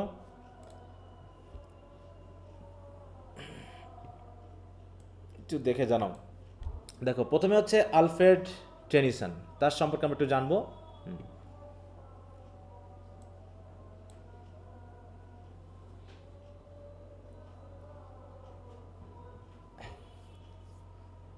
আচ্ছা, আমি একটু কয়েক মিনিট পরে শুরু করছি। হ্যাঁ, একটু আজান হচ্ছে, ওটা শেষ হয়ে যাক তারপরে, ঠিক আছে? আচ্ছা, শুনতে পাচ্ছ সবাই আমাকে? স্যার শুনতে পাচ্ছি। জি স্যার। স্যার কোনো প্রশ্ন আসেনি ব্রোডে? ভিক্টোরিয়ান থেকে আসেনি? না স্যার। স্যার এটা কি হবে না discuss 18th centuries as an age of prose and reason? 18th century বলতে কোন সময়কে বোঝায় বলো তো? 18th century neoclassical. হ্যাঁ, 1701 থেকে 1800 পর্যন্ত 18th সেঞ্চুরি বলা হয়, ঠিক আছে তো? আর ভিক্টোরিয়ান এজ শুরু হয়েছে কবে থেকে বলো? 1850। হ্যাঁ, এটা হচ্ছে কি 19th সেঞ্চুরি, ঠিক আছে তো? এটা হচ্ছে 19th সেঞ্চুরির মিডিলে এটা। তোমার ভিক্টোরিয়ান এজ এবং রোমান্টিক এজ এই দুটো হচ্ছে 19th সেঞ্চুরি, বুঝতে পেরেছ? দেখো, আর রোমান্টিক এজ শুরু হয়েছিল কত সালে? 1798। এই তার মানে তো আর দুই বছর পরেই তো তোমার 1800 হয়ে যাচ্ছে। তারপরে এটা তোমার 18 হচ্ছে, তার মানে 19th সেঞ্চুরি। আর 20th সেঞ্চুরি হবে 2000 সাল থেকে 2021 সাল পর্যন্ত, তাই না? এটা 2001 সাল থেকে। ওকে, তো যাই হোক, তাহলে এবার একটু এই এজটাকে গুরুত্ব দিবা, ঠিক আছে? যদি না আসে থাকে তাহলে একটু এই এজটাকে গুরুত্ব দিবা, এবার কোশ্চেন আসতে পারে ভালো। আচ্ছা, তাই বলছি, দেখো আমরা টেনিসনেরটা দেখি। At the outset of our study of Tennyson's works, it may be well to record two things by way of suggestion. First, Tennyson's poetry is not so much to be studied as to be read and appreciated. হ্যাঁ, মানে কি তার কবিতা study করার জন্য না, বরং পড়া এবং অ্যাপ্রিসিয়েট করা হচ্ছে। He is a poet to have open on one table and to enjoy as one enjoys his daily exercise. বলছে তার কবিতাগুলো এমন যে অনেকটা ডেইলি এক্সারসাইজের মতো, যেটা স্টাডি করার দরকার নেই, এটা এনজয় করতে হবে। And second, we should by all means begins to get acquainted with Tennyson in the days of our youth. আর টেনিসনের পোয়েমগুলো প্রধানত কাদের জন্য? বৃদ্ধ মানুষের জন্য না, এটা প্রধানত হচ্ছে কাদের জন্য? হ্যাঁ, ইউথদের জন্য, ঠিক আছে তো? যারা ইউথ তাদের জন্য। তার মানে বোঝা যাচ্ছে যে তিনি কী ধরনের আইডিয়ালগুলো তুলে ধরেছেন। Unlike Browning who is generally appreciated by more mature minds. আবার ব্রাউনিংয়ের রাইটিংগুলো বয়স্কদের বা ম্যাচিওর মাইন্ড দ্বারা অ্যাপ্রিসিয়েটেড। এই কারণেই টেনিসন এবং বার্নির মধ্যে একটু পার্থক্য রয়েছে। Tennyson is for enjoyment, for inspiration rather than for instruction. যেমন আমরা কি পড়েছি, ইউলিসিস পড়েছি না, সেখানে কি কি পেয়েছি আমরা? ইন্সপিরেশন পেয়েছি নাকি, অ্যাডভেঞ্চারাস মাইন্ড পেয়েছি। আর অন্যদিকে প্যাট্রিয়টিক একটা ফিলোসফি আছে, দেশপ্রেমের ফিলোসফি, দেশপ্রেম ফিলোসফিক্যাল আইডিয়া। আর অ্যাডভেঞ্চার এটা কোনো ফিলোসফিক্যাল আইডিয়া না, এটা কি বলো? এটা হচ্ছে জীবনকে এনজয় করার একটা ইন্সপিরেশনাল একটা আইডিয়াল।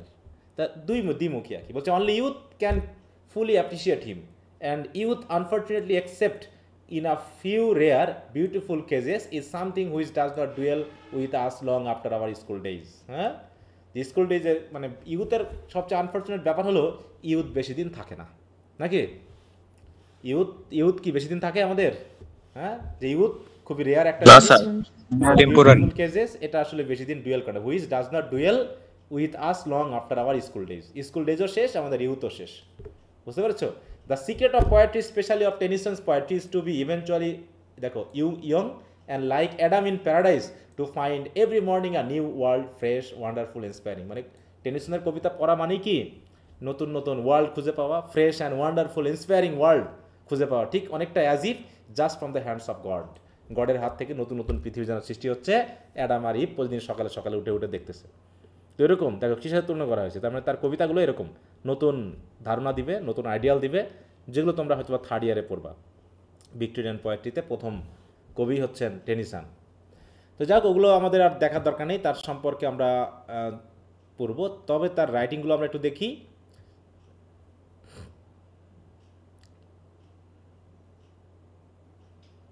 আচ্ছা, রোমান্টিক এজের যে কবিতাগুলো, তার প্রধান বৈশিষ্ট্য কি ছিল বলো তো? স্পন্টানিটি ছিল, এনজয়মেন্ট ছিল, নেচার ছিল স্যার, ছিল, ইন্ডিভিজুয়ালিজম, সাবজেক্টিভিটি ছিল, লাভ অফ নেচার ছিল। কিন্তু ভিক্টোরিয়ান এজে কবিতার প্রধান বৈশিষ্ট্য কি? কি ধরনের কবিতা মূল্য এখানে লেখা হয়েছে? এক্সপ্লোরেশন। না, সেটা তো আছে, কিন্তু ইয়ার দিক থেকে, ফরম্যাটের দিক থেকে ধর্ম স্যার। হ্যাঁ, ধর্ম না না না, ওটা তো তোমার ওটা তো থিম, কিন্তু ফর্ম মানে কবিতার ভিক্টোরিয়ান স্পিচ। না না না না, ভুলে গেলা? বলো, ড্রামাটিক মনোলগ পড়ছিলাম না, ফার্স্ট ইয়ারে পড়েছো? ইউলিসিস কি ড্রামাটিক মনোলগ, প্যাট্রিয়ট কি ড্রামাটিক মনোলগ না ওগুলো? হ্যাঁ জি স্যার, হ্যাঁ। এবং ড্রামাটিক মনোলগের সবচেয়ে বড় ফিচার কি ছিল? যে ড্রামাটিক মনোলগের মাধ্যমে একজন স্পিকারের মাইন্ডকে কি করা যায়? এক্সপ্লোর করা যায়। বুঝতে পারছো? একজন স্পিকার কথা বলবে, তার কথার মধ্য দিয়েই সে কি ধরনের মানুষ সেটা প্রকাশ পেয়ে যাবে। স্যার এলিজিও না? হ্যাঁ বলো, এলিজি মানে হ্যাঁ, এলিজিটা কোন এজের বলো তো? স্যার পোয়েটিক ফর্ম না এই এজের জন্য? না না না, ভিক্টোরিয়ান এজের জন্য নিওক্লাসিক্যাল এজে পেয়েছি। এলিজি তো আমরা নিওক্লাসিক্যাল এজে পেয়েছি। স্যার তখন তো পেয়েছি। এখানে প্রধানত হচ্ছে ড্রামাটিক মনোলগ, ঠিক আছে? আচ্ছা, প্যাট্রিয়ট হবে না? বুঝলাম না। প্যাট্রিয়ট কবিতাটা? হ্যাঁ, ওটা কি? ওই যে ড্রামাটিক মনোলগ। ওটা তো আমি বললামই। হ্যাঁ, ওটাই তো বললাম যে ইউলিসিস, তারপর হচ্ছে দ্য প্যাট্রিয়ট, এগুলো কি ড্রামাটিক মনোলগ, তাই না? জি স্যার। জি স্যার।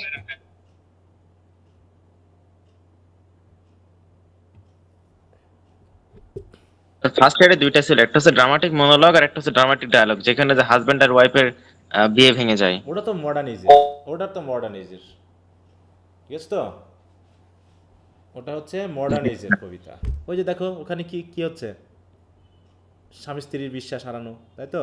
বিশ্বাস নেই, একজন আরেকজনের প্রতি আন্ডারস্ট্যান্ডিং নেই, এরকম ফিচারগুলো ওখানে তুলে ধরা হয়েছে। ওকে, যাই হোক, বলছে দেখো যে যতগুলো কবিতা লেখা হয়েছে বা পড়া হয়েছে, দেখো, perhaps the most loved of all Tennyson's works is In Memoriam, ঠিক আছে তো? which on account of both its theme and exquisite workmanship is one of the few immortal names that were not born to die, যেটা মরার জন্য জন্মায়নি, এরকম একটা বিষয়। তাহলে এটা নামটা একটু খেয়াল রাখবো।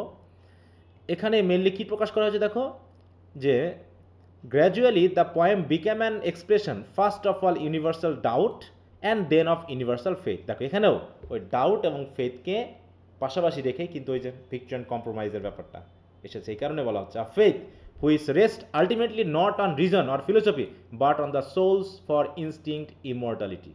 দেখো বললাম না সব কিছু রিজন দিয়ে কি প্রকাশ করা যায়, বলো ফেথ জিনিসটা কি রিজন দিয়ে হয়?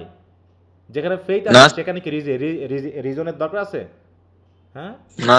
আর যেখানে রিজন আছে সেখানে কোনো ফেথ নেই, কারণ রিজন ছাড়া কেউ, কারণ বললাম কি যে আমি তোমাকে ভালোবাসি বলে দিলাম আর সে বিশ্বাস করে নিল, মানে এটা ফেথ, বিলিভ করা, মানে কোনো রিজনের প্রয়োজন মনে করেনি, সে কোনো কারণ দেখার প্রয়োজন মনে করেনি। কিন্তু যখনই বলতেছে কই কিভাবে, তখনই আর কি, তাহলে কি সে আমার ভালোবাসার উপর বিশ্বাস রাখে? বলো বিশ্বাস রাখে না। ওরকম ধর্ম, যখন তুমি বলছো গড আছে অথবা নাই, গড আছে মানে তুমি বিশ্বাস করো, এখন গডকে কিভাবে তুমি পাবা এটা যদি এখন রিজন দিয়ে প্রকাশ করতে যাও, সায়েন্স দিয়ে মাপতে যাও, তাহলে তো তুমি ফেথলেস, তোমার ভিতরে সে ফেথ তো কাজ করছে না। তাই বলছে the immortality of human love is the theme of the poem. Immortality of human love, তিনি দেখিয়েছেন যে হিউম্যান লাভ ইমর্টাল, হ্যাঁ, which is made up of over 100 different lyrics.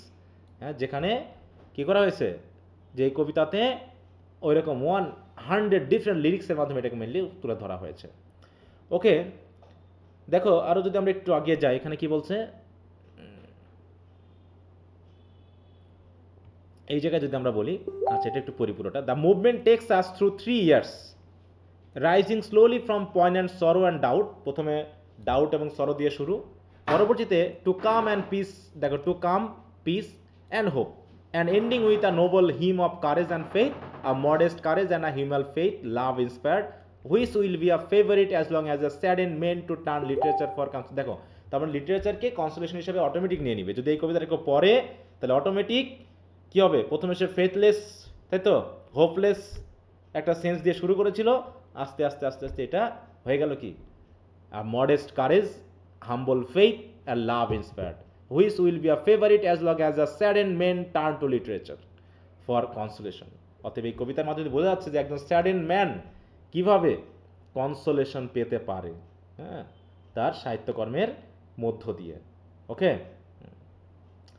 ওকে, তার বলছে though Darwin's greatest books had not yet been written, science had already overturn many old conception of life. মানে ডারউইনের greatest বইগুলো তো কোনো লেখা হয়নি, শুধু একটা দুটা প্রকাশ পেয়েছে, ততক্ষণেই পুরো পৃথিবীটা উল্টে গেছে, তাই তো পুরো পৃথিবীতে লাইফের যে কনসেপশন সেটা পুরো ওভারটার্ন হয়ে গেছে, যে সকল ধারণাগুলো ছিল।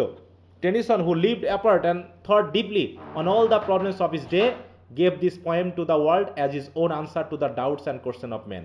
আর এই কবিতাতেই তিনি ওই যে কনসেপশনগুলো যে ওভারটার্ন হয়ে গেল, মানুষের মধ্যে যে ডাউট এবং কোশ্চেন শুরু হলো, সেইগুলোর আনসার তিনি আবার ঘুরে উল্টে দিয়ে দিলেন।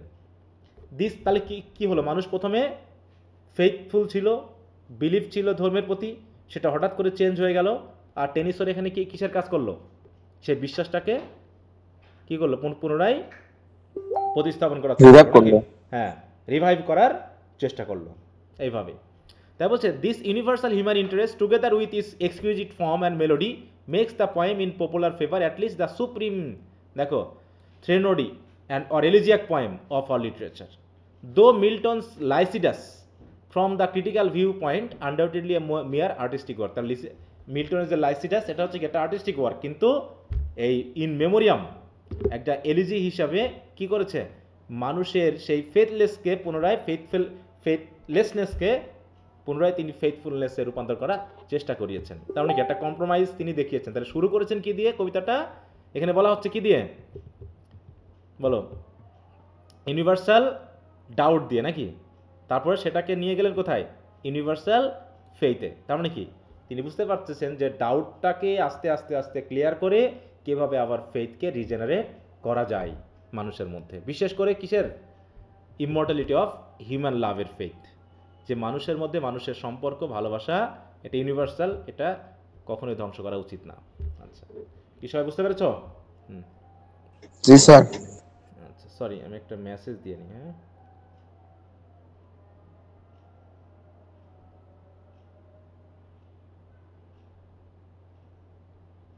তোমাদের ক্লাস 9টা পর্যন্ত চলবে স্যার। বলো। এই এজেতে কোনো হিম নাই, অন্যান্য এজে তো টুকটাক মোটামুটি হিম পাওয়া যায় তো কিছু। সেটা দেখাচ্ছে যে যদি না পাওয়া যায় তাহলে আর কি করবা বলো, হ্যাঁ লেখেনি মানুষজন, নাকি? জি স্যার, তাই তো মনে হইতেছে। এখানে শুধু ইন্ডাস্ট্রিয়ালাইজেশন, সোসাইটি রিফরমেশন।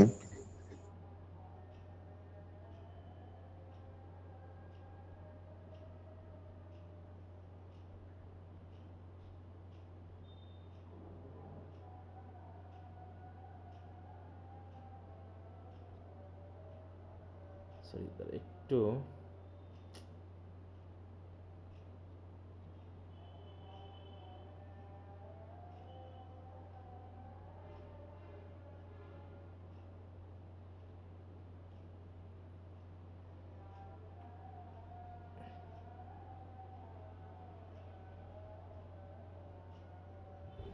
তো ভুলে গেছি।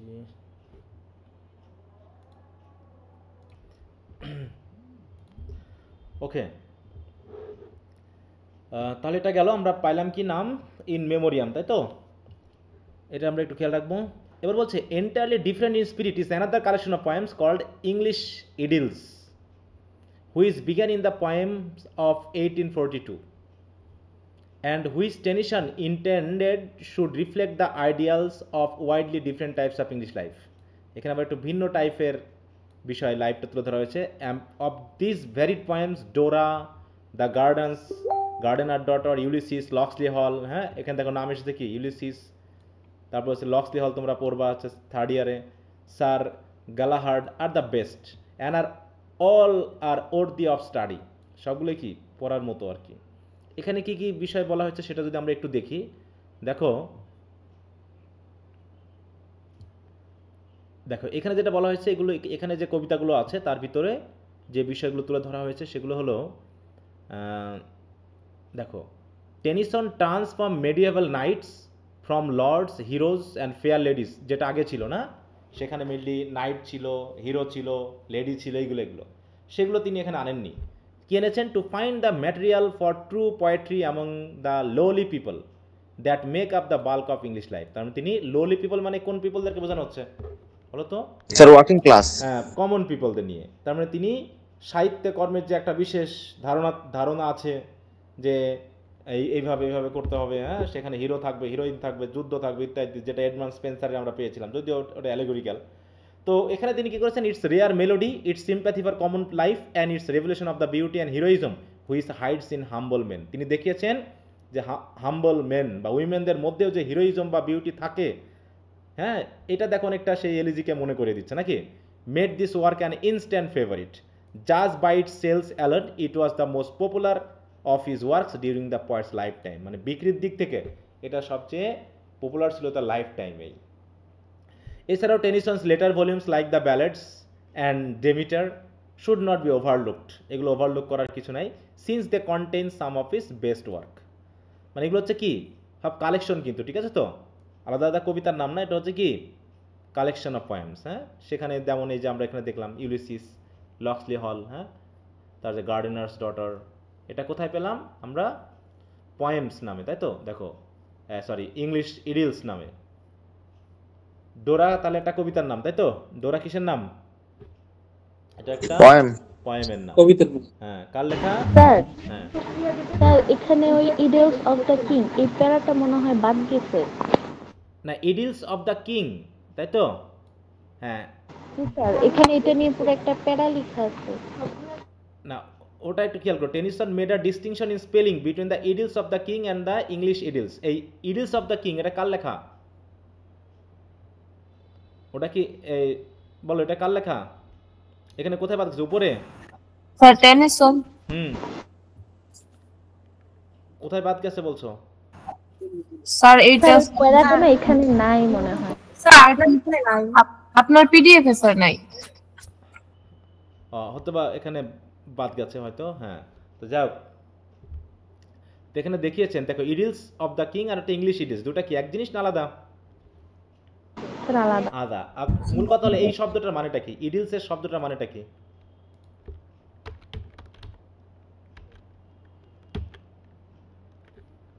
দেখো ইডিলস অফ দ্য কিং এটা বাইরনের, বাইরন বলতেছি, টেনিসনের লেখা। এবং ইডিলস বলতে কি বোঝানো হচ্ছে? আচ্ছা এখানে দেখি,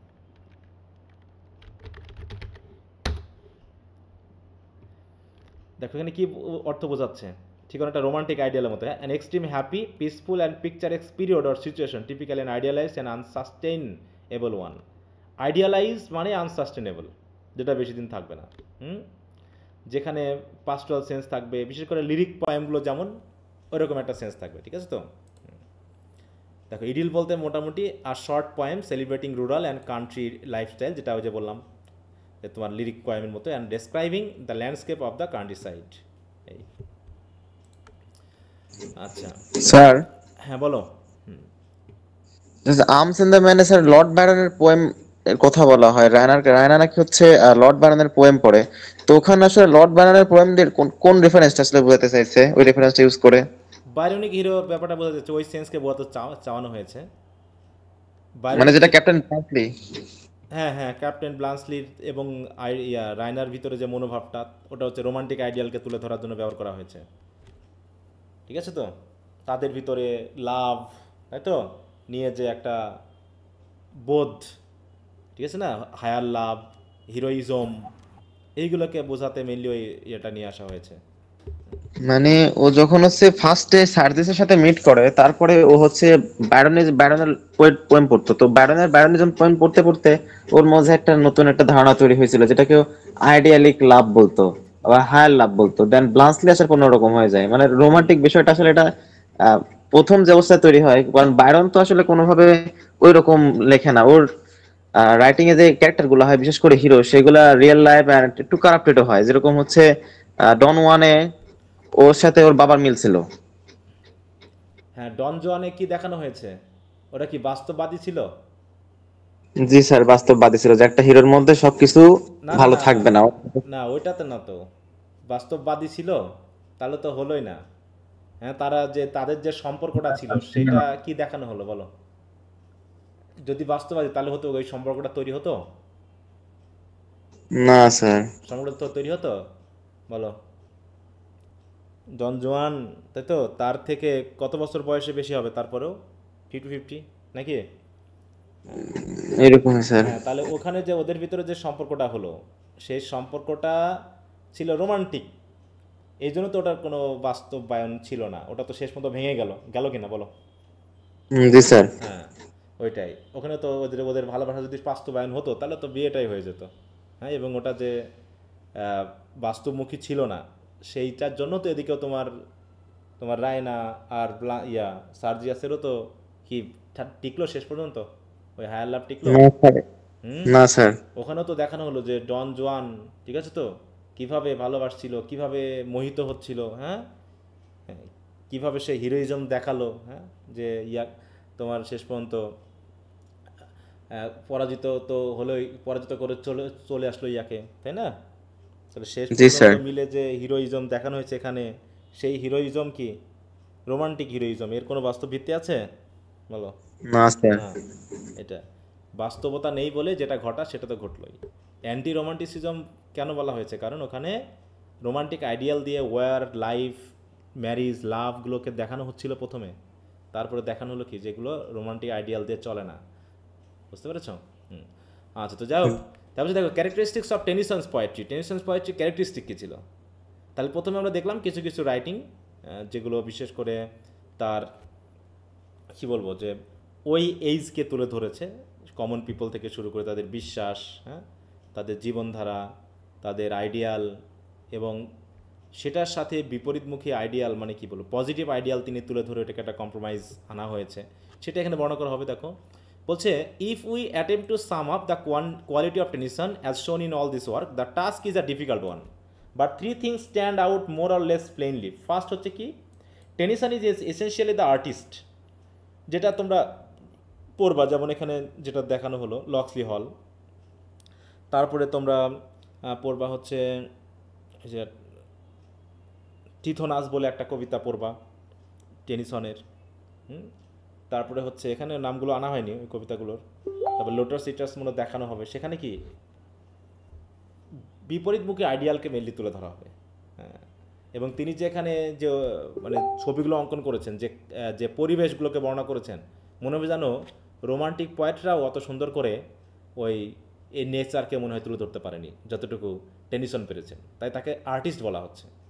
তারপরে দেখো, no other in this age studied the art of poetry so constantly or with such singleness of purpose and only Swinburne rivals him in melody, Swinburne আরেকজন রাইটারের নাম, and the perfect finish of his verse. Second, তাহলে হচ্ছে কি তিনি যেন একটা artist, আর্টের মতো করে তিনি তুলে ধরেছেন। আসলে কবিতাগুলো না পড়লে কি আর বোঝা যায় বলো? কবিতা না পড়ে একজনকে আমাদের জাজ করতে হচ্ছে, এটা কি সম্ভব?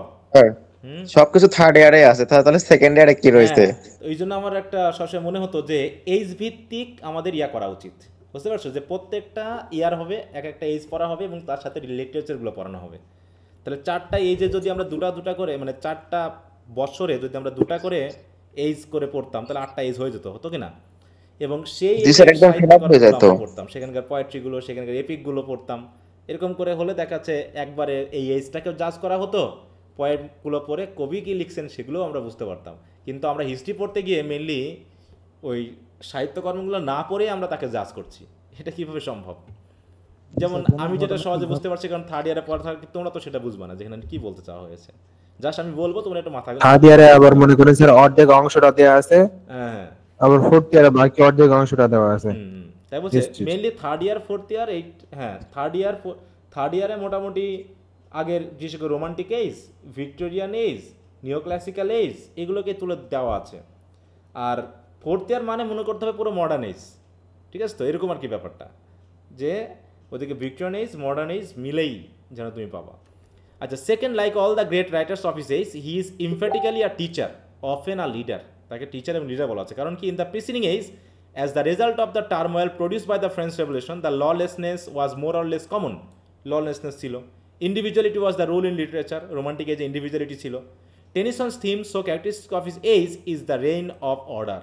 তাহলে দেখো, রোমান্টিক এজে ছিল ললেসনেস, কিন্তু তার সাহিত্যকর্মের পরে আমরা বুঝতে পারছি টেনিসনের যে অন্তত তার এজটা অন্তত ল, দেখো রেইন অফ অর্ডার ছিল, ল ছিল in the physical world, producing evolution and of law in the spiritual world. তাহলে শুধু যে ফিজিক্যাল ওয়ার্ল্ডে ল ছিল তা না, বরং স্পিরিচুয়াল ওয়ার্ল্ডেও ল এর কাজ ছিল, working out the perfect man.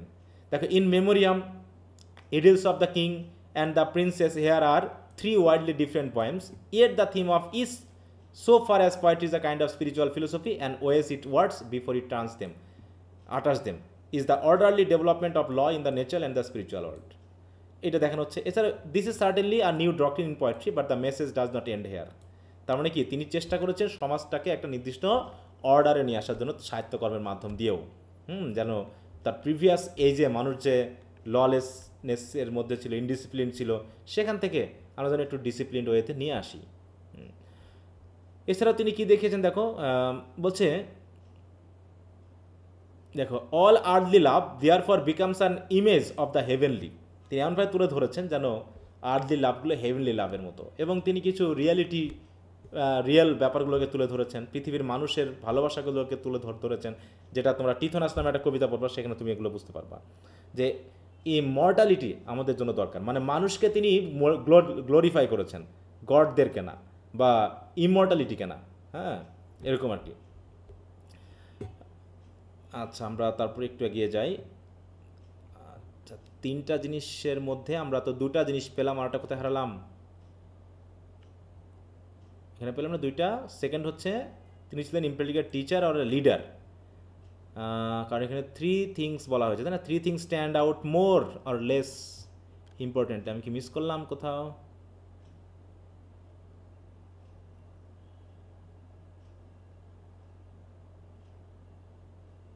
যেগুলো বলছে সেগুলো একটু দাগে রাখবা, ঠিক আছে?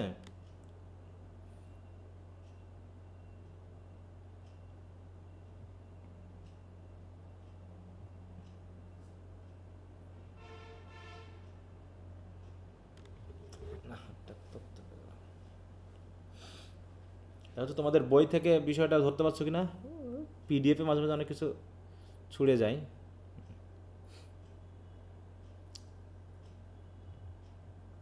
কি সবাই লাইনে আছে তো? জি স্যার। জি স্যার। জি স্যার।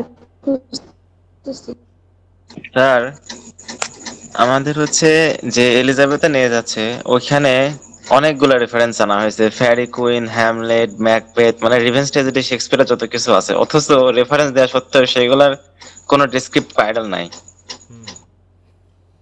না তো, এখানে তো ডেসক্রিপশন করা তো সুযোগ নেই, তাই না? তাহলে তো অনেক বড় হয়ে যাবে। স্যার এইভাবে পড়ালে সুযোগ কই থেকে আসবে বলেন? এইভাবে তো একটা বছরের মধ্যে স্যার একটা বই ফিনিশ করা সম্ভব না। এখানে যে হিস্ট্রি বই আছে এই বইটা স্যার এক বছরের মধ্যে শেষ করা পসিবল না। শুধুমাত্র পরীক্ষার জন্য এই যে আপনি যেভাবে পড়াইতেছেন মাঝখান থেকে কিছু কিছু লাইন এভাবে পড়া লাগতেছে। এছাড়া তো কিছু করারও নাই, তাই তো? ওই যে বললাম যেমন সিস্টেম তেমন পড়াশোনা। আচ্ছা, তো যাই হোক, তাই বলছি দেখো এখানে আমরা দেখি এইখানে একটা কথা আছে, like Browning the poet had loved one good women supremely and her love made clear the meaning of all life. হ্যাঁ, প্রত্যেকটা যে কটা আমরা টিথনাস বা হচ্ছে দেখো লক্সলিয়ার কবিতা পড়বো সেখানে দেখানো হয়েছে উইমেন, তাই তো? উইমেনকে দেখানো হয়েছে, তাদের ভালোবাসাকে দেখানো হয়েছে। এটা হচ্ছে হিউম্যান লাভ, নারী পুরুষের মধ্যে যে ভালোবাসা সেগুলো একজন মানুষকে কতখানি এখানে দেখানো হয়েছে। যে তোমার লক্সলি হল বলো বা হচ্ছে তোমার টিথনাসে বলো, ওখানে দেখানো হবে যে অনেক সময় আমাদের ভালোবাসা বা একজনের প্রতি ফেথ আমাদেরকে অনেক সময় ইনকমপ্লিট লাইফকে নিয়ে আসতে পারে। যে আমরা হয়তো প্রথমে কিছু বুঝি না, হ্যাঁ, বা আমাদের সঠিক ধারণা থাকে না একটা বিষয় সম্পর্কে। বিশেষ করে টিথনাস বলে যে কবিতাটা দেখানো হয়েছে, যে ওখানে টিথনাস সে হচ্ছে হিরো, সে হচ্ছে গডেস অফ ডন অরোরাকে ভালোবাসছে, ঠিক আছে তো? এবং সে অরোরার কাছ থেকে গিফট হিসাবে ইমমর্টালিটি চেয়েছে, বুঝতে পেরেছ? ইমমর্টালিটি তো গডেস যেহেতু, সে কী করেছে? তাকে ইমমর্টালিটি দান করেছে। তার টিথনাস এখন ইমমর্টাল, সে কখনো মরবে না, ঠিক আছে? এখন ব্যাপারটা হলো ইমমর্টালিটি চেয়েছে, কিন্তু সে ইমমর্টাল লাইফ চাইলেও ইমমর্টাল ইউথ চায়নি, বুঝতে পেরেছ? এই জন্য সে আস্তে আস্তে আস্তে আস্তে শুকিয়ে যাচ্ছে, বৃদ্ধ হয়ে যাচ্ছে, কিন্তু সে মরতেছে না। তাহলে কি দেখানো হবে? যে বলতো এখানে কি বলা হচ্ছে? যে মৃত্যুটা কি, আমরা তো অনেকে ইমমর্টাল হতে চাই, তাই না? আমরা সবাইকে ইমমর্টাল হতে চাই না, যে যদি না মরতাম তাহলে কি পৃথিবীতে ভালো হতো না? হ্যাঁ, কিন্তু এই পৃথিবীর যে নিয়ম সেটার বিপরীতে যদি আমরা চিন্তা করি, উনি তখন দেখাচ্ছেন যে এখানে কবি মানে টিথনাস নিজেই বলতেছে যে আমি কেন আমার যে রেস, আমার যে মানব জাতি, তাদের থেকে আমি ভিন্ন চিন্তা করতে গেলাম, ঠিক আছে তো? আমি কেন ভিন্ন চিন্তা করতে গেলাম, কেন আমি আমার মানুষের মতো করে ভাবলাম না, পৃথিবীর মানুষের মতো করে ভাবতে পারলাম না? কারণ এখন তো সে আর মরতে পারছে না। তাই বলছে এখানে দেখো সেই বিষয়টা, দেখ message goes one step further because law and love are in the world, তাই তো? ল আর লাভ হচ্ছে পৃথিবীতে, faith is the only reasonable attitude toward life and death. এই যে ফেথ, যদি জীবন এবং মৃত্যুর প্রতি ফেথ না থাকে তাহলে আমরা বিপদে পড়ে যাব, ঠিক আছে তো? জীবনের প্রতি আমাদের যেমন ভালোবাসা আছে, তেমনি মৃত্যুর প্রতিও আমাদের সেরকম ভালোবাসা থাকা উচিত। কারণ এটাও একটা পৃথিবীর নিয়ম, পৃথিবীর ল। এটাকে ব্রেক করেছি মানেই আমাদের সমস্যা আছে। সেটা ওই দুইটা কবিতাতেই দেখানো হবে। হ্যাঁ, আচ্ছা, তো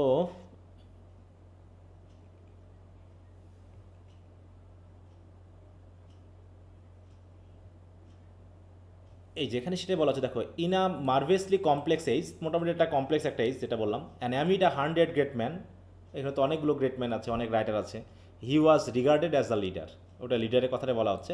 for a full half century he was the voice of England, loved and honoured as a man and a poet, not simply by a few discerning critics, শুধু ক্রিটিকেরা না, বরং by a whole people that do not easily give their allegiance to any one man. যে জাতি সহজে কাউকে বিশ্বাস করতে পারে না, সেই জাতি, পুরো হোল একটা জাতি কি করেছে? তার প্রতি বিশ্বস্ততা দেখিয়েছে। And that for the present is Tennyson's sufficient eulogy, তাই তো? ইউলজি মানে কি? প্রশংসা না? এটাই হচ্ছে কি যে এটাই, এই কথাটা বললে বোঝা যাবে যে একটা পুরো জাতি তার প্রতি ভালোবাসা দেখিয়েছে, তাকে বিশ্বাস করেছে, এবং তাকে অনার দিয়েছে। এই তাহলে তার রাইটিংগুলো কত উন্নত মানের হতে পারে, মানুষের কাছাকাছি যেতে পারে, সেটা এখানে বোঝাতে ব্যবহার করা হয়েছে। ওকে, তো পরবর্তী ক্লাসে আমরা রবার্ট ব্রাউনিং সহ অন্যগুলো পড়ব। আর এই বইটাতে ভিক্টোরিয়ান এজ পর্যন্তই শেষ, ঠিক আছে? ভিক্টোরিয়ান এজ পর্যন্তই শেষ, তারপরে মডার্ন এজটা আমাদের কল্যাণনাথ দত্ত থেকে আমরা একটু পড়ব। স্যার, হ্যাঁ বলো। আমাদের 20th সেঞ্চুরি নামে স্যার একটা অধ্যায় আছে স্যার, ওটাই কি মডার্ন? বুঝলাম না, বলো। স্যার আমাদের বইয়ে 20th সেঞ্চুরি নামে মানে একটা অধ্যায় আছে, ওটাই কি স্যার মডার্ন? 20th সেঞ্চুরি বলতে কবে থেকে বোঝাচ্ছে বলো তো? স্যার ওই তো স্যার 1901 থেকে 2000 হ্যাঁ, এই যে আমি যেটা বোঝালাম, যেমন 1701 থেকে 1800, এটা কত সেঞ্চুরি? এটা 18th। হ্যাঁ, 18 সেঞ্চুরি যদি হয়, তাই না? তাহলে এটা কত জি, স্যার। হবে? এই 1801 থেকে কত হবে? 1801 থেকে 1900 পর্যন্ত কত হবে? 19th century. হ্যাঁ, তাহলে এটা হবে 19 সেঞ্চুরি। তাহলে 1901 থেকে কত হবে? 2000। তাহলে কি কি হবে এটা বলো? 20th century. হ্যাঁ, তাহলে মডার্ন এজ কবে থেকে শুরু হয়েছে? 1901। হ্যাঁ, তাহলে কোথায় কিসের পড়তেছে এটা বলো এবার? 20th century. আর 20 তে হ্যাঁ, 20 সেঞ্চুরি মানে তাহলে কি কোন age? Modern age. Sir modern age. হ্যাঁ, মডার্ন এজ। স্যার 1901 থেকে 1939 সাল পর্যন্ত, মানে দ্বিতীয় বিশ্বযুদ্ধের আগ পর্যন্ত। কার সাউন্ড আসতেছে? হ্যাঁ। এটা হচ্ছে আমাদের মডার্ন এজ, ঠিক আছে তো? পরবর্তীতে হচ্ছে পোস্ট মডার্ন, বুঝতে পারছো? 1939 থেকে বর্তমান পর্যন্ত। স্যার তাহলে আমাদের যে লং যে বইটা আছে এখানে মডার্ন এজ পর্যন্ত দেওয়া আছে। হ্যাঁ, বলো। স্যার আমাদের যে উইলিয়াম জেলং এর বইতে দেওয়া আছে স্যার মডার্ন এজটা। তোমাদের স্যার বইতে দেওয়া আছে, 20th কিন্তু আমার সেঞ্চুরি এখানে দেওয়া লিখেছে। নেই। হ্যাঁ, আমার এখানে দেওয়া নেই, তোমাদের বইতে দেওয়া আছে। ও আচ্ছা। এই হচ্ছে। স্যার আমার কাছে একটা আছে, আমি কি পাঠাই দিব? আরে পিডিএফ এ ওখানে ভিক্টোরিয়ান এজ পর্যন্তই দেওয়া আছে। দেওয়া আছে। মানে আমাদের এই বইটাতে নতুন ভাবে ইনক্লুড করা আছে। করা হয়েছে। যদি তোমাদের বই থাকে তাহলে তো আমার পড়াতে সুবিধা হবে, সমস্যা না। যেটা বলছি আমার স্যার, এখানে আমার তো- আকারে দেওয়া হবে। আচ্ছা, তো দিয়ে দিও।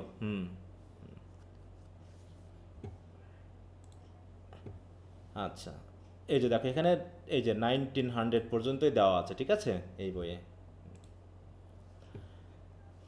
ওকে, তাহলে আজকে এ পর্যন্তই তো, ঠিক আছে। তো আর আমি ভিক্টোরিয়ান এজের যে শীটটা দিয়েছি তোমরা ওখান থেকে একটু পড়ে নিও, মূল ব্যাপারগুলো দেখতে পাবা, ঠিক আছে?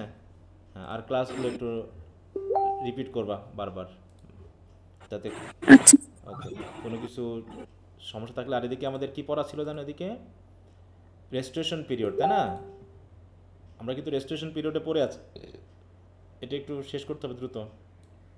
আগামী ক্লাসে আমরা রেস্টোরেশন পিরিয়ডের এই কোশ্চেন আনসারগুলো আগে আলোচনা করব, তারপরে আমরা ভিক্টোরিয়ান এজের পরবর্তী অংশ শুরু করব, ঠিক আছে? আচ্ছা স্যার। আচ্ছা, কারণ এটা তো আগায় দিতে হবে। আচ্ছা, তো ঠিক আছে, তো সবাই ভালো থাকো, আজ এ পর্যন্তই। ওকে, গুড নাইট।